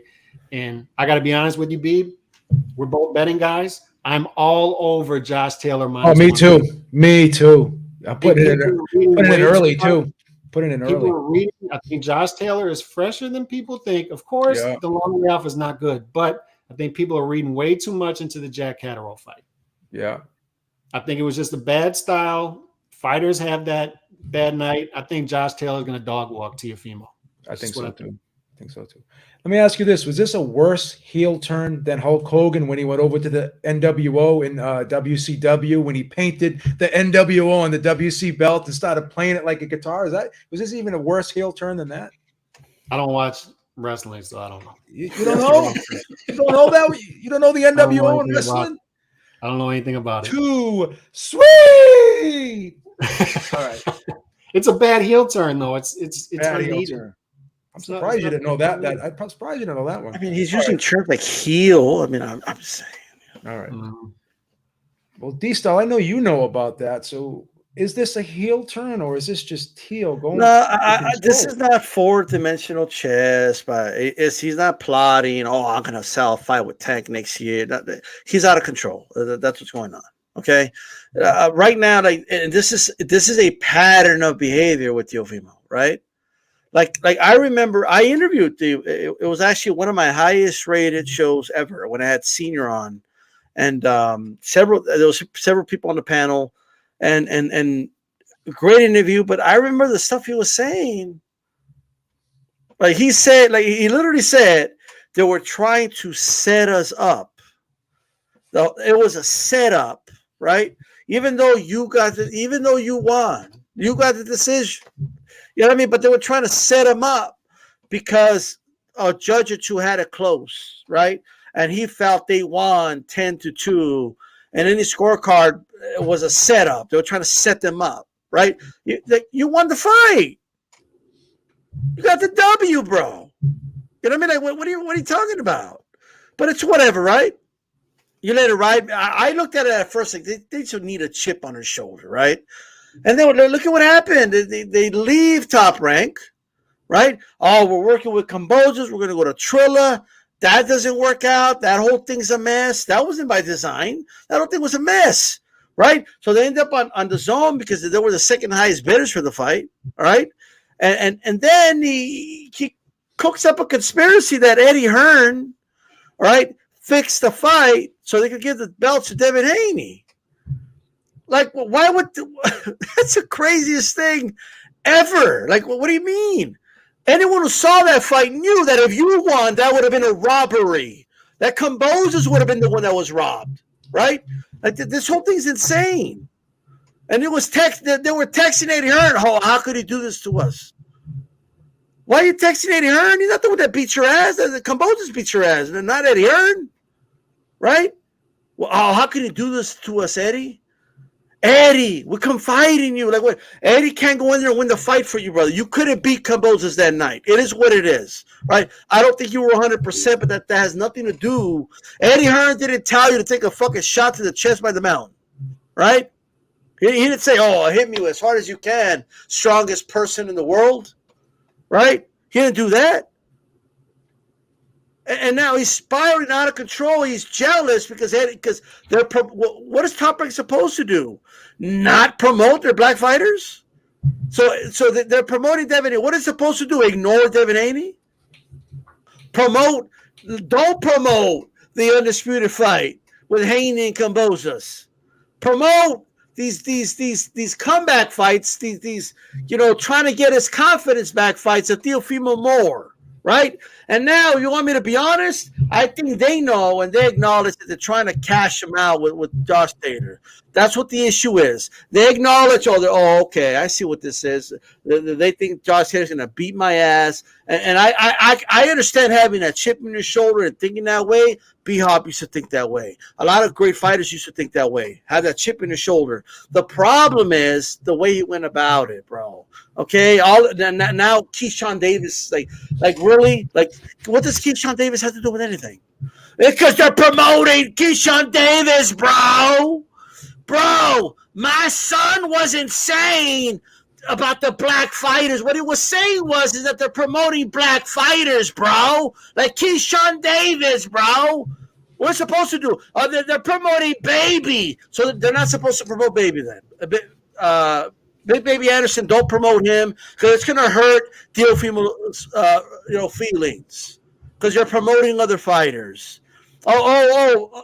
Wow, they called a knockdown when you were knocked down. You know who else doubted your performance? It wasn't that high on your performance, Teofimo Jr.? You.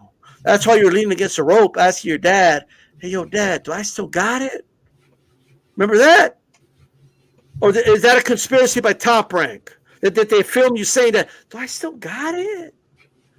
Even you weren't happy with your performance, but you want to get mad because Keyshawn Davis is looking good. They're promoting him as a fucking prospect, bro. It's just ridiculous. It's ridiculous. It's stupid. It's out of pocket, all right? And for anybody trying to give this guy any type of, anyone trying to give him any type at all of plausible deniability whatsoever, right? There is no plausible deniability at this point. He just flat out said it, bro, and then trying to clean it up is stupid. At least own it at this point. Want to be a heel? Just own it at this point. Just say, yeah, I'm better than those dudes that they're promoting. That's why I said what I said. Just say that or something. Okay, stop trying to backpedal. You want to be gangster? Okay, you remember when Zab Judah told the Garcias, okay, stop trying to be all gangster and shit. When shit got real, okay, they left the room and they want to call security, right? And what does Zab Judah said? If you're going to be gangster all the time. Don't be gangster half of the time. Don't go halfway with it, he said, right? So if you want to be that way, be that way. You want to be heel? Be the heel. But don't start backpedaling. Don't start saying, oh, that's not what we meant to say. What we meant to say was that they're promoting all the black fighters and not my son. Makes no sense, but it is what it is. That's what I got. It's funny too that you mentioned when you interview Teo Senior, because we interviewed him too, and then when you look at the comment section, everyone's saying, "Is this guy on crack? Is this guy nuts? Is this guy crazy?" The comment section is hilarious whenever you interview him because he just goes off on tangents, man. It's crazy. All right. We get to everyone. I don't know who was next, by the way, because we lost. Do we get to everyone on that, David? You didn't go yet, right? Nah, I didn't get a chance to elaborate. Right, I gotta admit, I'm gonna admit, man, when Teofimo was on his meteoric rise at 135, I was actually really in support of him, man. I was really buying into the takeover because he was doing things the classic way all boxers come up and become world champions. Not only that, but amassing a collection and becoming, well, it was disputed. He was undisputed, right? I was actually a big fan of him. But when he got to the top, like Lukey pointed out, something unfolded, man. I'm still on the podcast, Mom. Teofimo's biggest enemy is Teofimo. Straight up, man. It's his own mind. He's exhibiting paranoid delusions again. Again, like D-Styles pointed out, man, he's always got some kind of a conspiracy against him. And it doesn't bode well for him coming into this match against somebody like Josh Taylor. You want to talk about Josh Taylor being a bully? I was in that in Las Vegas at the Virgin when he set his goons on Jose Ramirez's people. I couldn't believe I was caught up in that. Yeah, he's a big bully. He's going to have his hands full on that night. And it's not boding well that he's already exhibiting this behavior. It was disheartening. It was disgusting talk, and his dad didn't do him any favors trying to clean up the mess his son made, man. Not at all. Crazy. It's crazy. Well, another great fight, not a great fight, but another interesting fight, I should say. It wasn't a great fight. On the Tank Davis undercard was David Morrell, man. He destroyed Yamaguchi Falcao, and it was just crazy. It was a very one-sided blowout, quick knockout. So he's been mentioned as the next opponent for David Benavidez. There's a lot of hype around him, but he just hasn't had that big opponent that can push him. And I'm not going to say, he's like Berlanga because you give him the eye test. He looks like he can fight. He's not just going in there and, being sloppy. He's setting shots up. He's actually showing some skill. But the big question is this just the eye test now? Or is it, are we overrating the eye test, I should say, or, because these guys aren't the top level type guys? Or, is he really that good? Is he ready for David Benavidez? What do you have, like 8 or 9 fights? Go with you, Lukey. Do you think 9 fights? Do you think this is a good opponent for David Benavidez, and do you think he's ready for him? First, I want to ask about the is that your version of the DAZN numbers on the screen when you just put the thing up there? I didn't put the thing up there. I don't know. Oh, I thought that was the DAZN numbers. Like you're inspired by them putting the numbers on. Oh, did you notice that too during the DAZN? They do the numbers, and then those little 6 things. The thing that keeps popping up, stamping. That was the producer. No, the producer did that. I thought that was your DAZN answer. I don't have access to that. Oh, that's amazing. But why do we care? Like, if he wants to fight. I don't care. Like, that's the funniest thing. People care about how well these events do or anything. I literally don't ever care because it doesn't benefit me at all unless I'm directly involved to a certain degree. He looks really good, and he's calling out David Benavidez, and David Benavidez needs interesting fights. Let him fight. I'm not going to ever hold a fighter back from saying that they need to fight a good fight. If he wants to skip the line, the only thing is if you skip the line and you lose to Benavidez, don't come back and say, oh man, I wasn't ready. Yeah. You can't do that. So if you're willing to take that chance, roll the dice, more power to you, bro. Do you think this kid's for real though? You think he can put up a better fight than he's for real? Because watch a video. There's a YouTube video of him and Rolly joking around. I know Rolly's not the best, like the most elite fighter.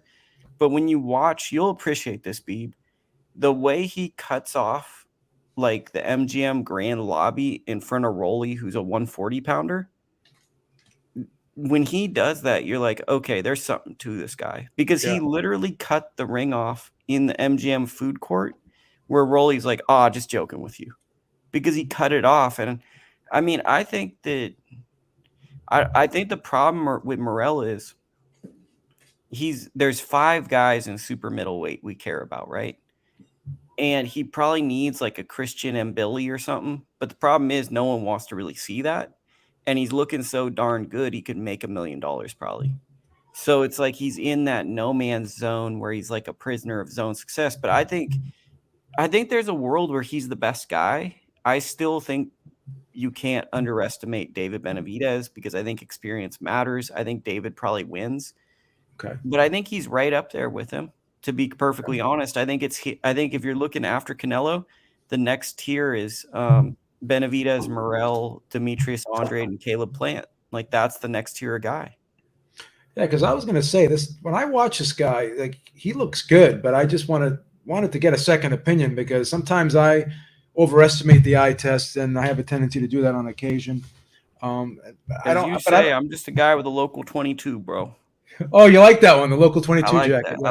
I like that. But I mean, he passes every bit of the. You know who he kind of reminds me of, but in a different way, is Erislandy Lara without the Paul Williams fight. Yeah, where it's like he's either knocking people out brutally quick or he's going 10 rounds and not losing a round.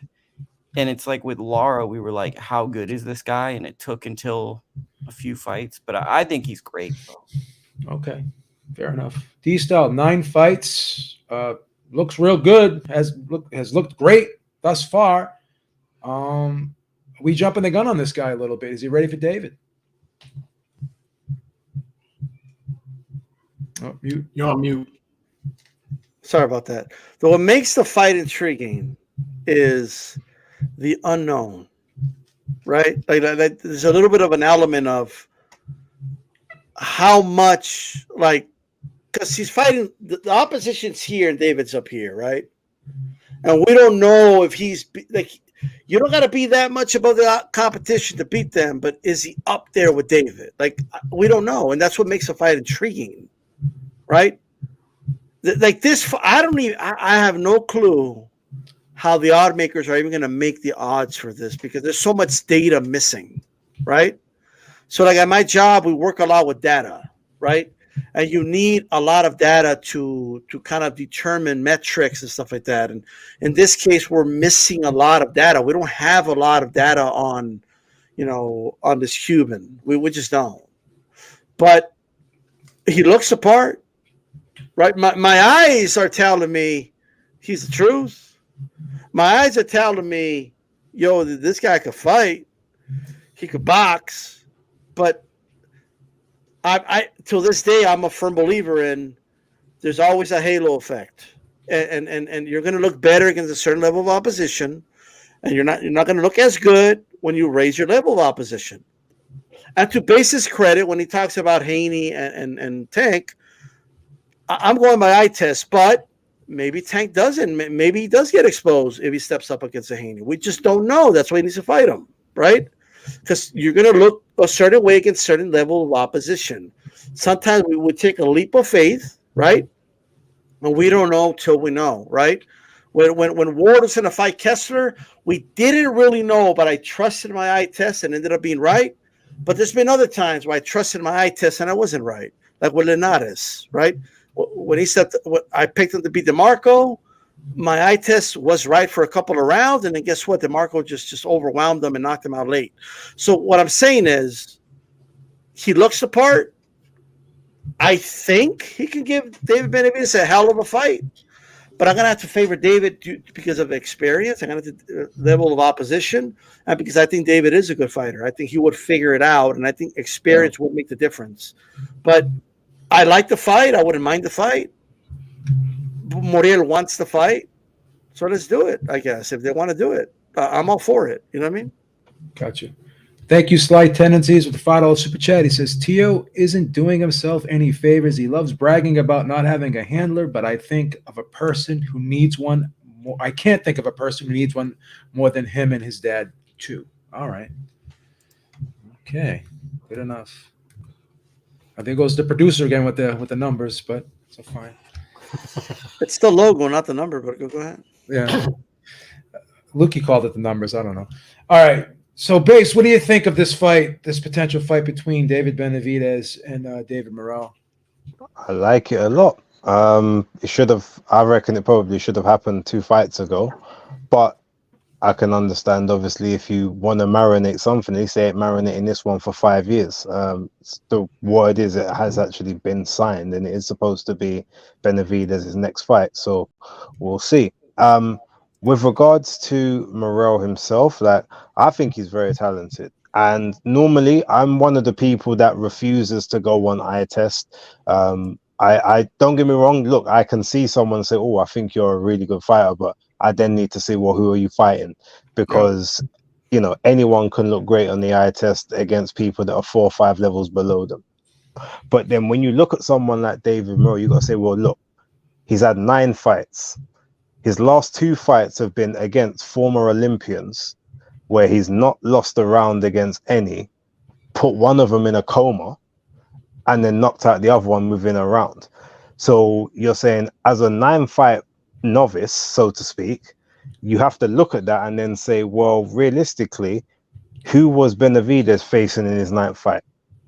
Who are these other people facing in their 9th fight to then say that, they are this much better? Now, yeah, they've got the rounds in the bank, they've got the experience, but if you're just looking at raw ingredients, you can't overlook Morrell, because no one apart from like Lomachenko and AJ Akhmadaliev and these are fighting the top guys in the division in under 10 fights. It doesn't really happen that often. So I definitely think it's a great fight. And personally, based on the skill sets and the styles of both guys, I actually favor Morrell. Wow. I favor Morrell. I think David, the one thing he's got that I don't know if Morrell has the same level as him is the gas tank, is the ability to go all 12 rounds at a high pace, because I haven't seen Morrell have to do it. But outside of that, you talk to punch selection, you talk to footwork, you talk to ring IQ, movement, everything else. Like David Morrell has that on Benavidez. So yeah, I mean, I could be spectacularly wrong, but on this occasion, I will look at this eye test and look at the quality of competition in under 10 fights and say, you deserve to be in that fight or a fight up there, because you're not, he's not like he's challenging for the undisputed title. It's like he's challenging a contender. He's proven that he's at contender stats. I've got no problem with that, because at least he's not skipping steps. Got you. Do you think, Calix, you're a betting man? You give Morrell a chance in this fight? Yes. Wow. Yes. Okay. Yes, in every language. Look, the eye test can be deceptive. I'm sure we all remember a guy like Alan Green, right? Remember Alan Green? He's mowing guys down within 20 seconds on ESPN Friday Night Fights, and then one day he graduates to Showtime, and it's just not there, right? So the eye test can be incredibly deceptive.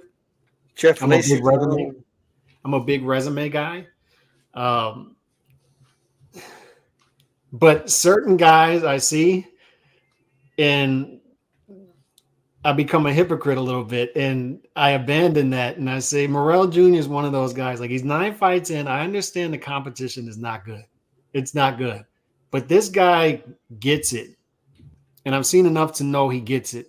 What's our big criticism of Cuban fighters who come to this country and start fighting professionally from the amateur ranks? It's they can't shake that amateur style. They can't shake that amateur mindset, and they don't understand selling themselves and selling fights for the most part. And what do we know about Morrell Jr. now? He can easily outbox guys, easily. But what does he like to do? He likes to knock dudes the hell out. If the knockout is there, he's going for it. And he's going to knock you out spectacularly. He's going to hurt you. He's got punching power with both hands. He's explosive. And what else does he get? It may sound bad to some people, but it helps to learn English for marketability.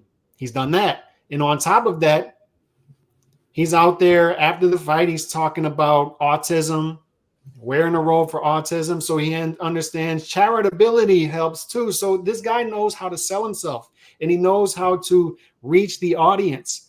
So my favorite part about boxing is this. We're very much become a WWE type sport where it's easy to predict everything. I love it when something completely comes out of left field.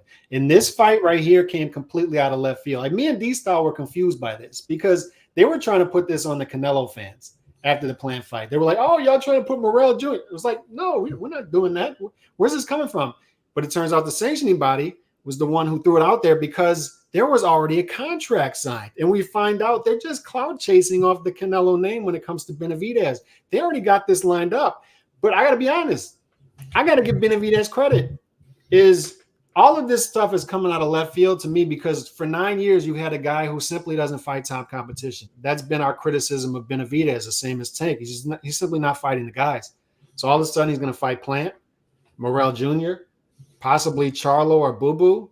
I'm all in, and then I become a Benavidez fan, regardless if he wins or loses that. I respect that. But Morrell Jr., that's the guy you pick to fight next. Good luck, because that is a huge wild card. That guy is incredibly talented, and we just don't know about him, and that makes him more dangerous in a weird way. Good luck. That guy's a wild card. Good luck to the Benavidez fan, because much like Base, I got to be honest, I think I'm going to pick Morrell Jr. in that fight. Gotcha. Did we go to everyone on that one too? I know that the board shifted. The board keeps shifting.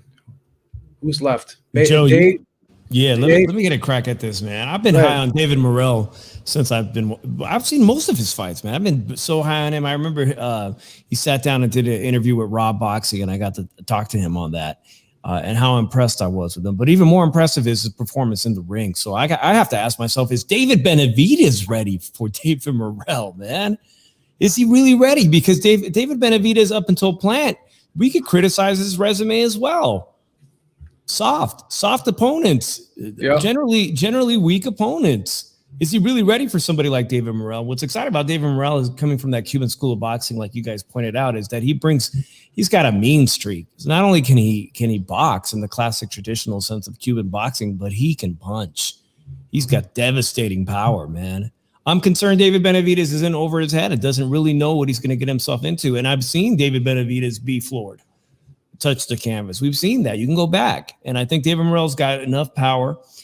But experience does play a big factor into it. So as much as I want to say I'm ready to say David Morrell easily or possibly knocks out David Benavidez, I'm unsure. I'm unsure if he's skipping the line, like you guys have pointed out. He's skipping the line right to this fight.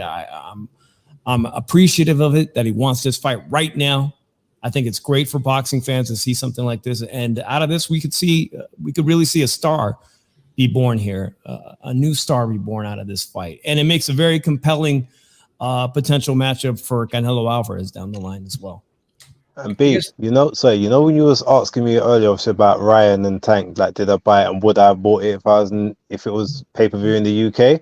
I guarantee you, if this is on Fight TV, I'm purchasing it 100%. You like the matchup a lot, huh? Because it's intriguing. I like matches that are intriguing and possibly lead to something. This is one of those. Yeah. You know why? Because stylistically, Morrell is going to oblige to Benavidez's style. He's shown that, like he likes to fight, and that's the difference. Is Lara had punching power, Rigo had punching power, but those guys would rather box, and they didn't want any parts of that. Morrell, I feel like, and once again, it's early, but I feel like he would oblige Benavidez in a war. I want to go back to you with this one though, Dave, because you said that experience, and I think I kind of agree with you here because we never seen this guy pushed in a fight, right? Never seen this guy really have to go through a tough 12 rounds, right? Like David's been through tough 12 rounds, right? He had to get up off the canvas. He had to dig down deep. We don't know if this guy can dig down deep and come back. Is that what's kind of like the big question mark in your opinion on this? It is, but my gut tells me he's going to rise to the occasion and fight to the level and then some. From what I've seen, like you guys have all pointed out, the eye test tells me he's going to rise to the occasion and fight above the level to get the win against David Benavidez. I'm not 100% sure yet, but my gut's telling me that he's going to rise to the occasion and potentially knock out David Benavidez. Oh, so you think he's going to be? I think there's a very strong potential. Yes, okay. I think he wins as you guys have been pointing out, the ring IQ. I think he's going to win that, and I think defensively. And as a counterpuncher, I think that he could hit David Benavidez with a very big shot. So that's 3 out of 5 that is picking David Morrell. Wow, this is a great topic, man. So he's more than ready, according to the panel here. Because I was like, wow, I thought I wasn't expecting this. But hey, that's why they fight the fights, right? It's good to be pleasantly surprised, right? Because they think that this is it's not as tough as you guys are obviously.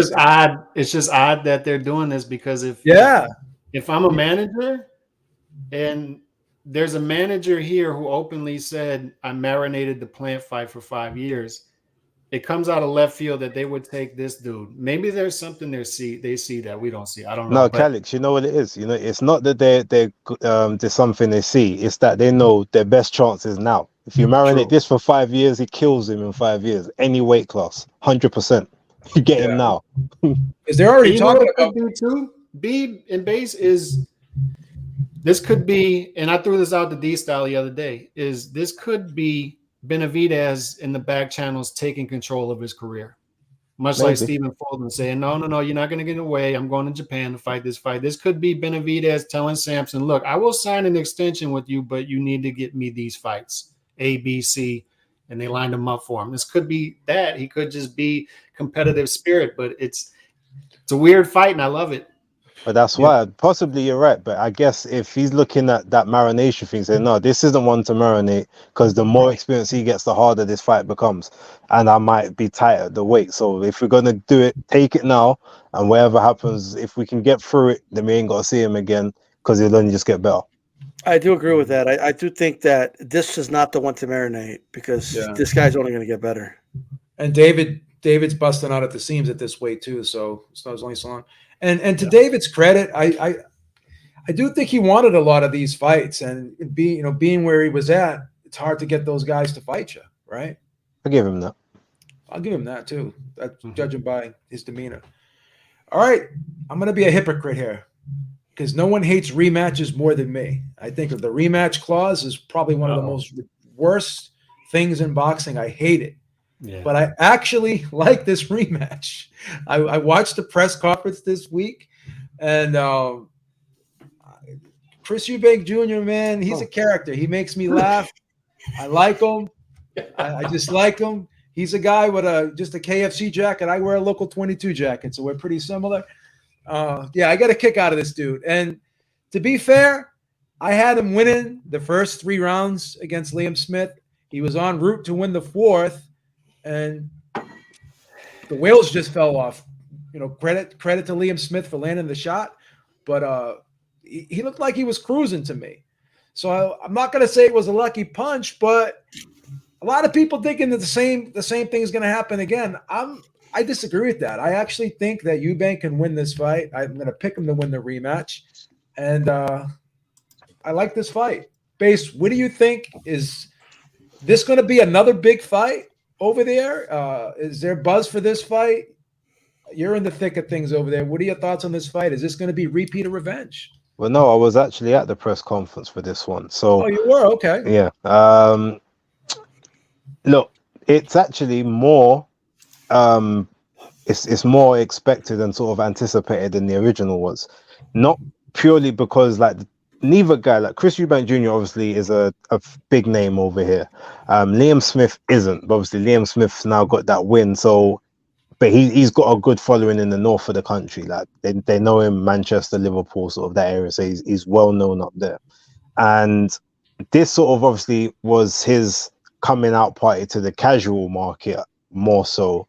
And now the whole narrative is, well, was it a fluke? Like, can Chris, because it isn't about, Liam's gonna do this and then sail off in the sunset. The whole narrative is, was it a fluke the first time round? What was wrong? Why did Chris get dropped in 4 rounds when he's never been down before? And why could he not recover? Like, is it a freak thing, or is Liam Smith just that guy? So this kind of cleans it all up. And obviously, if you listen to the press conference, Chris makes a lot of fairly ridiculous points, but when you think about it in the terms of a fighter, it actually makes a lot of sense. When he's like, I was robbed of the opportunity to see if I could get through a crisis. The legs, obviously they weren't under me at one point, but your body has to reset. Like, I'm a fighter, I'm a warrior. I stood back in his face to say, you didn't take me out. The ref took me out. The ref stopped the fight. I still wanted to go. All these little things, and that's what now builds the narrative to people saying, oh, well, I wonder if maybe he's right. Because we can all say, oh, yeah, like the ref was right to stop it, and probably he was. But if and then he brought up, Corrales and Castillo, and, he said, well, how do we know it couldn't have been that fight? you know, I wasn't given the opportunity. You wasn't given the opportunity to see if you could put a beating on me for another few rounds. He's like, these people, I get paid millions. These people paid to see me get my ass beat. If that's the case, I've got to take the ass whooping. Like, don't stop it. Like, let me take it. And so all of this stuff is now, it just leads into you wanting to see this fight. And subconsciously, even if you don't like him, you're like, you know what? I got to respect it. I got to see how this plays out. I'm definitely looking forward to it. The actual card itself, I know some of the undercard that you guys won't know about yet. For some of you may not care about some of the fights, but the people that are on it, I like as a UK guy. So I'm definitely going to be purchasing, and I'll probably be there anyway, doing some media, hopefully.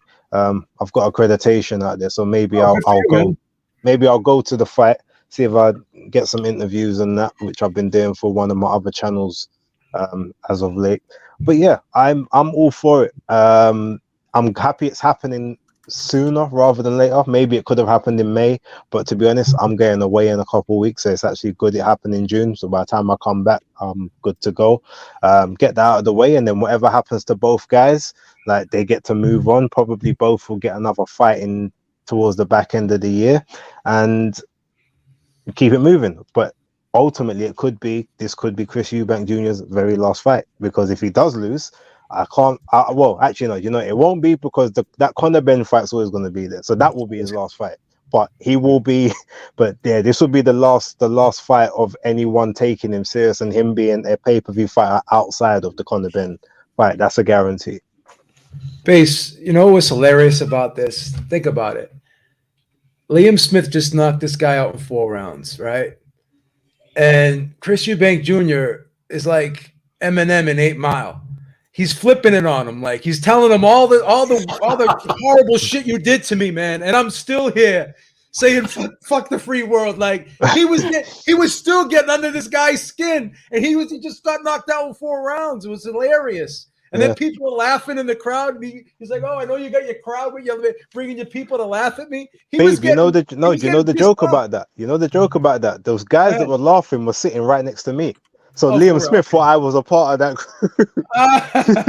And so when I tried to speak to him, I don't think he was too happy, because he looked into the crowd and saw us all together. Oh, shit, but those guys weren't actually with Chris Eubank. That's the joke. They just found what he said funny. They were. I found it funny because I was laughing as well. I was sitting right behind Franchon Cruz in that interview but I was laughing, but I was trying to keep it in more, but they were just bellowing out. So obviously when he's looking, he's seeing me, seeing them. So maybe that's why he didn't want to give me the interview. But it's you didn't get it? He wouldn't talk to you? No, do you know what? I'm gonna give him a buy. Maybe he would, because he did a lot of interviews. He had a train to catch to go to Houston, to go back to Liverpool, and they said that they was tight. So I didn't get it, but I'm gonna say it, maybe just because they had to catch the train. If he swerves me on the next one, then I know, you know, he's got resentment. That dude is a genius, man. He's a champion of promoting himself. Dave, do you like this fight? No, I didn't like the first one. Oh, I did like, you know what? I actually did enjoy watching the documentaries with Ben, and as they were working up to that fight before Ben got popped for those PEDs. I was enjoying watching that, but didn't he campaign at 168 when I first started watching Chris Eubanks? I was befuddled that someone that used to fight so high was fighting Liam Smith, whose most memorable performance probably with Canelo Alvarez, right? Yeah. Was it a fluke? I mean, we just saw a fluke rematch this weekend that just absolutely, you know, the crowd was booing nonstop, man, over this fluke rematch which was a fluke when Gabe Rosado knocked out Beck the Bully. So I'm not into these kind of rematches. I've got no skin in the game. But I will say if Chris Eubanks loses this, that he should consider hanging him up, because this is a much smaller guy. Be in trouble, man. What's up with his punch resistance? I'll watch it, man, but I'm not too thrilled about it. Dave, let me just give you a little bit of perspective. So obviously Chris started at 160.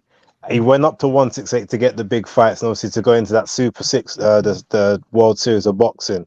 But he's a natural 160 kind of fighter, and Liam Smith is actually a bigger guy than him generally, but Liam Smith has a lot more body mass. Chris is a very lean guy, lean all year round, so he can't really strip weight down, whereas all these other guys can kind of drop weight. So yeah, that's why Liam Smith at 160 was still a proposition, because he's got enough size, he's got the body to maintain that frame. He can just get down to 154 because he's more fleshy than someone like Chris is. Chris can't lose anything else, but he stays that way all year round.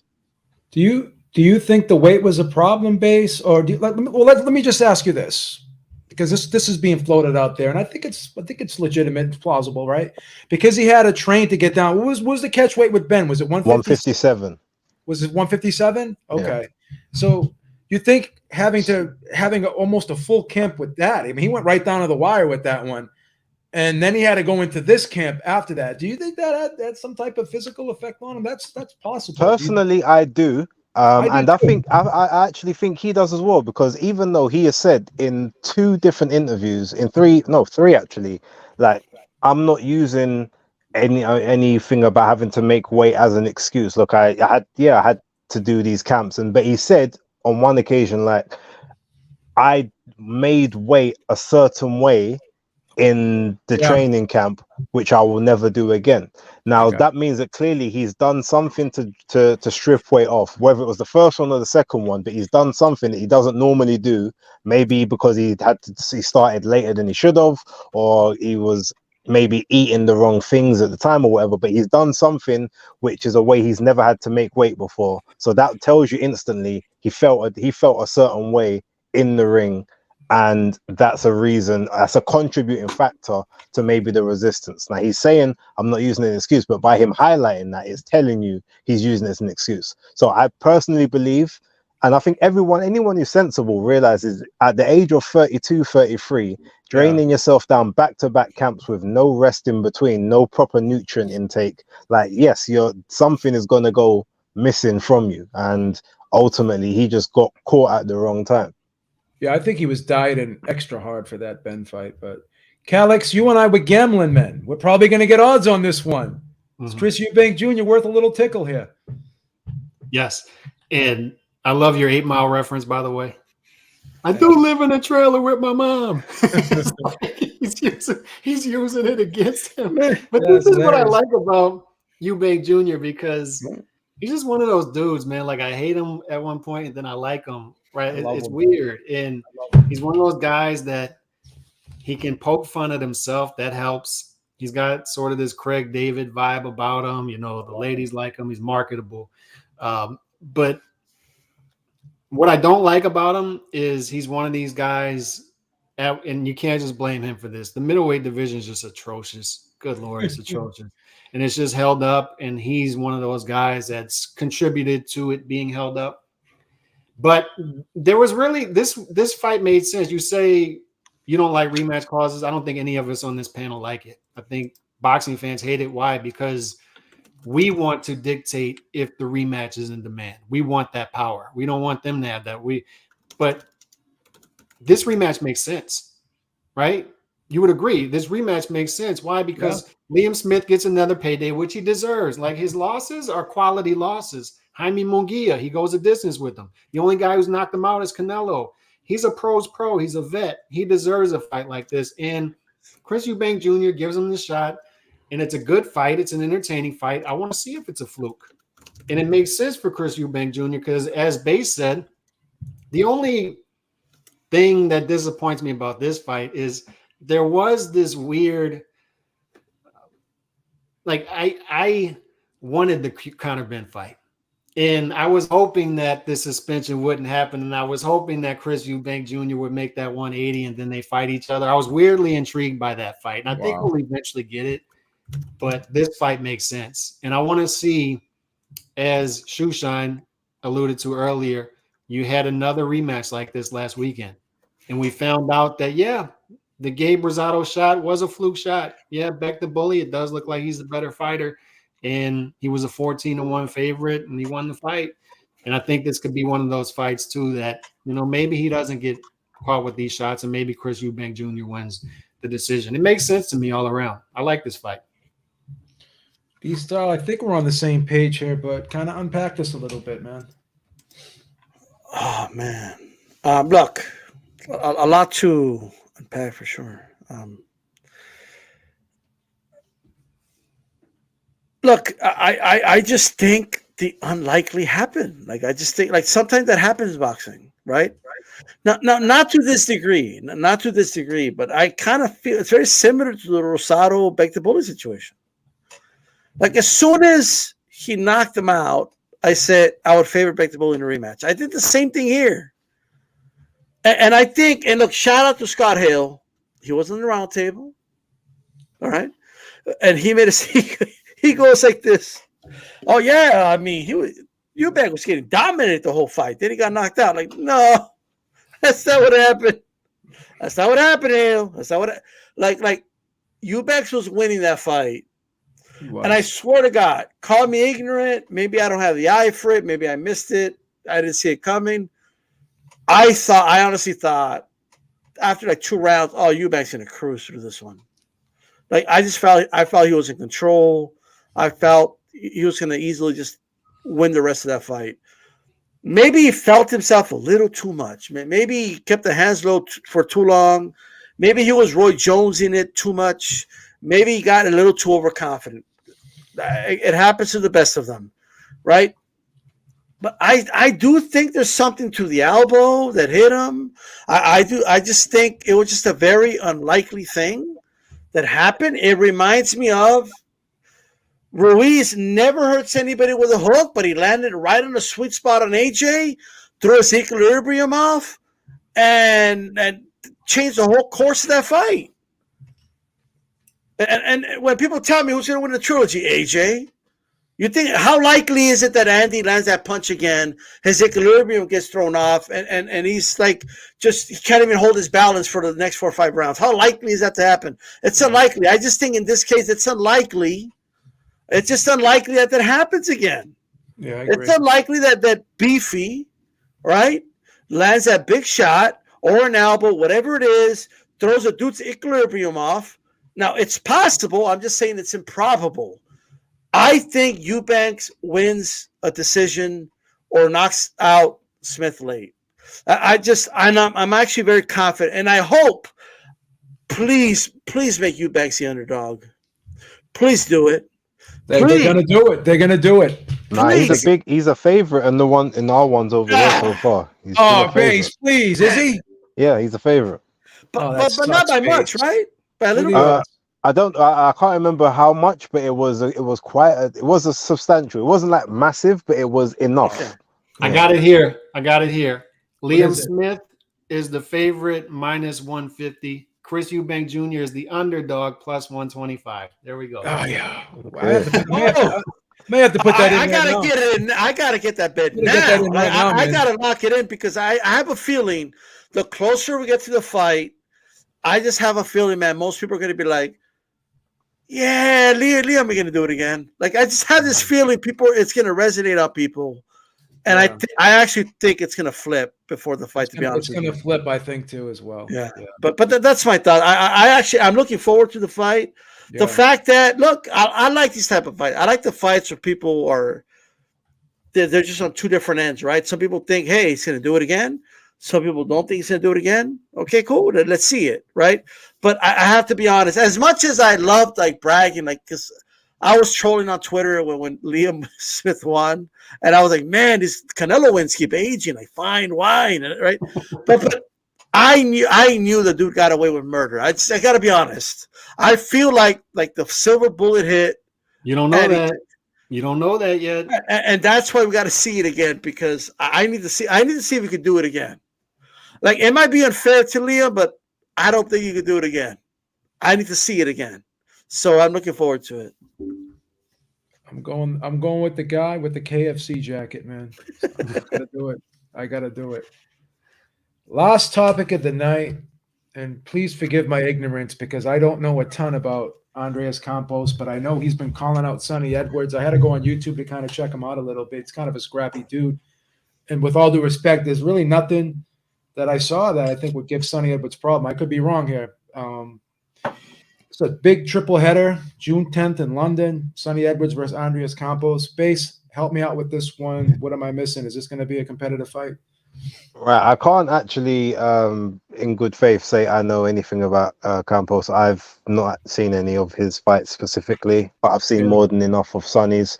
What I will say is, this being his, essentially, this is like his warm-up fight to the unifications.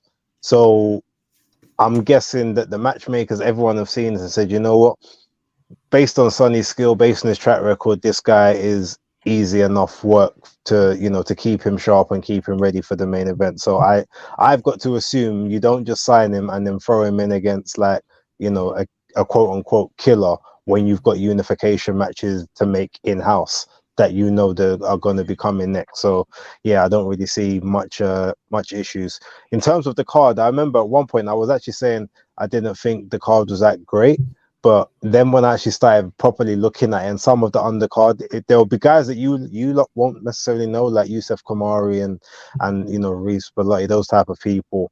But like they're going to be fun fights. And yeah, they say it's a triple header. Obviously, like I know not a huge amount of people will be heavily invested in like the women's fights, but that's how you get 3 world title fights on the card. Like have 2 of them as women, and then you get another one from the flyweights where you don't really have to pay a huge amount. It just it makes, you know, sense in that fashion. But the card itself, there are some good fights on there. I should probably be there. I'll get back from Toronto on the 5th, so I should be able to be able to go there.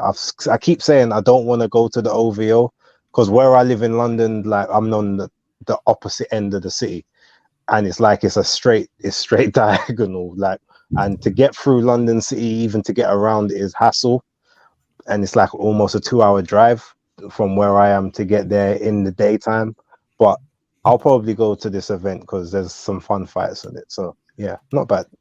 Shannon Courtney's on this card too, right? She's fighting for a title. Yeah, she's facing Nina Hughes for the WBA title that she lost to Bridges, yeah. No, not Bridges. Not Bridges. The other girl. I'm so sorry. Yeah, the black lady. I can't remember her name off the top of my head. And then Mitchell. That's it.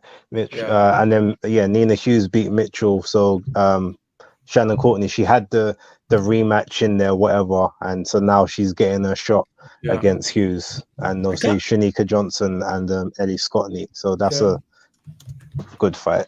The two female fights are pretty decent on that card. Yeah, I mean, I like Shanika Johnson, but you see, the thing is, I'm in issues in that fight because I like both of them. I really like Shanika, but I really like Ellie, and Ellie lives less than 5 minutes away from me. So it's like I can't actually root for either one. Yeah, it's tough, huh? Yeah, very tough. But I'm looking forward to that one. Yeah, so I don't think anyone really knows too much about Andreas Campos. I think no one's really seen him fight. I don't think he's ever been on any platforms that we know of. So let's just kind of segue into. I don't want to disrespect the guy, but I do think Sonny. This is kind of like a showcase fight for Sonny. Let's kind of look to the future and let's look at Sonny Edwards versus Bam Rodriguez. And does he have a shot there, man? Like, how do you guys see that one playing out? Because Bam didn't look great his last fight, right? Sonny's been kind of cruising a little bit. What do you think, Alex? Yeah, I was extremely high on Bam last year, as D-Style would tell you. I thought he could be a top pound for pound guy, like how I thought about Shakur. And then I start to reel that back in a little bit, his ceiling after the last 2 fights, and maybe I'm reading too much into it.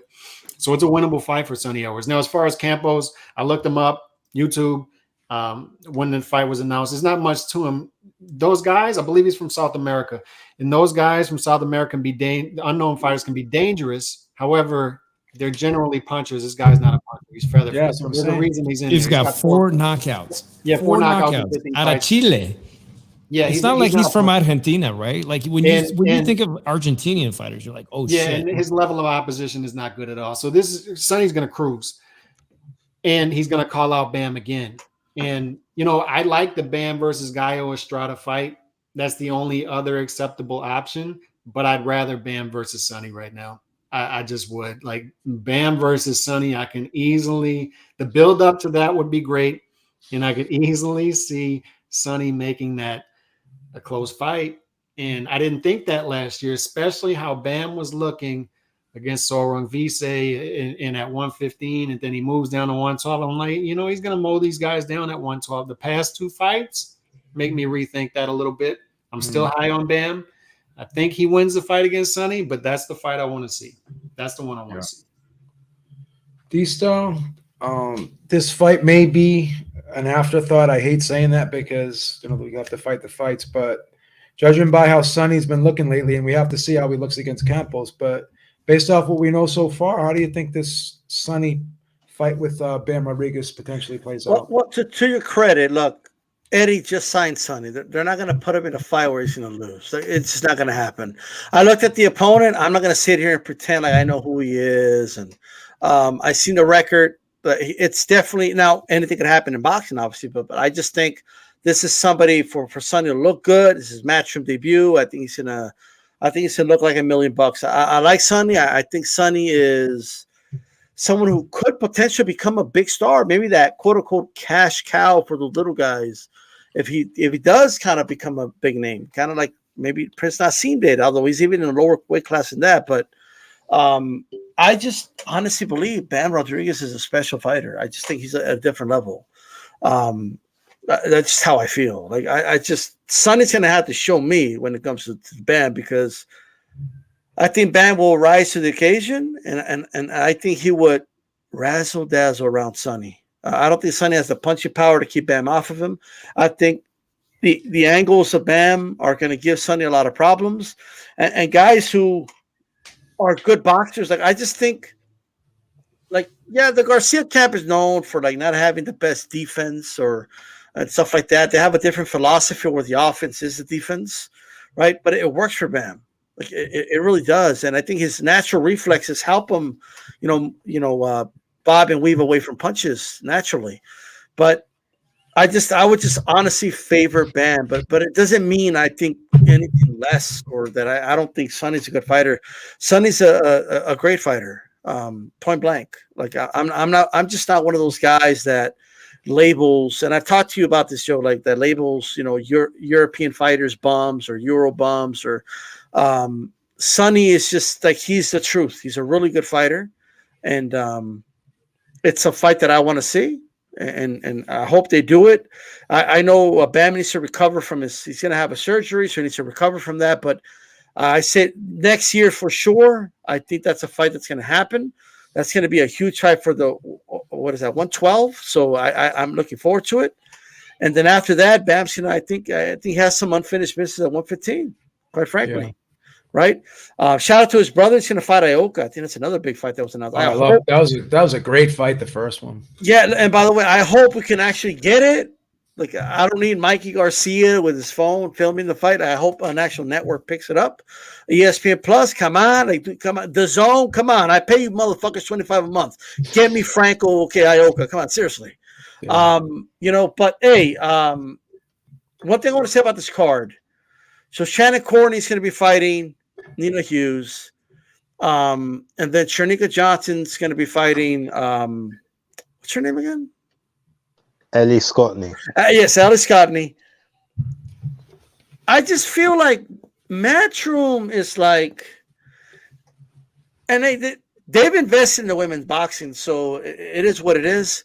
But they've almost like set themselves, like they're hooking up their fighters with a lot of interim vacants and shit, stuff like that. They're not really having to fight a gauntlet of fighters to get the title. Like Nina Hughes, I cannot explain to you how Nina Hughes, who she fought to get a title shot. I have no clue. Right. Basically, Nina Hughes is a very decorated amateur.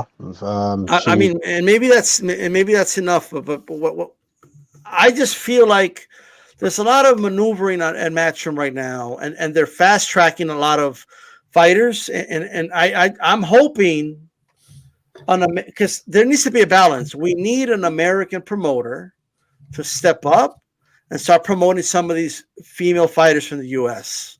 And it needs to happen because I think there's a lot of very dangerous fighters from the U.S. that are being overlooked, right? And like Tara Brown is one of them. Now she's in a higher weight class, right? At 126. Yeah. And there's no doubt in my mind that Tara Brown would eat Sky Nicholson alive. She would destroy her, right? Yeah. Because the accolades of I'm sorry. Oh, you're a Commonwealth champion. Wow. Well, Tara Brown was a world champion in amateurs. How about that? Okay. You never came close to touching that. And the 1-2-3 punch combinations you got, the little single punches, the little moves.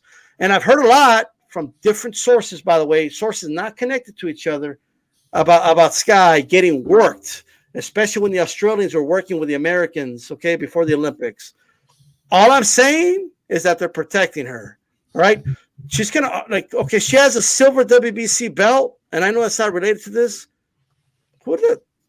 That Tanya girl, give me a fucking break, okay? I know there's not a big talent pool, but give me a fucking, honestly, give me a break. And then the girl she just fought, I'm sorry, bro, coming off a loss, and now you're going to fight for an interim belt? Give me a break, bro.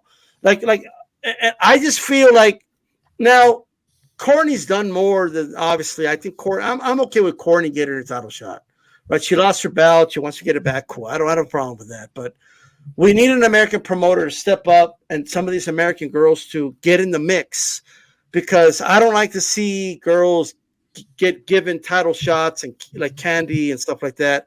I want to see competition. I want to see girls actually earn the shots, and it's going to be better for women's boxing in the long run. That's all I wanted to say about that. Okay.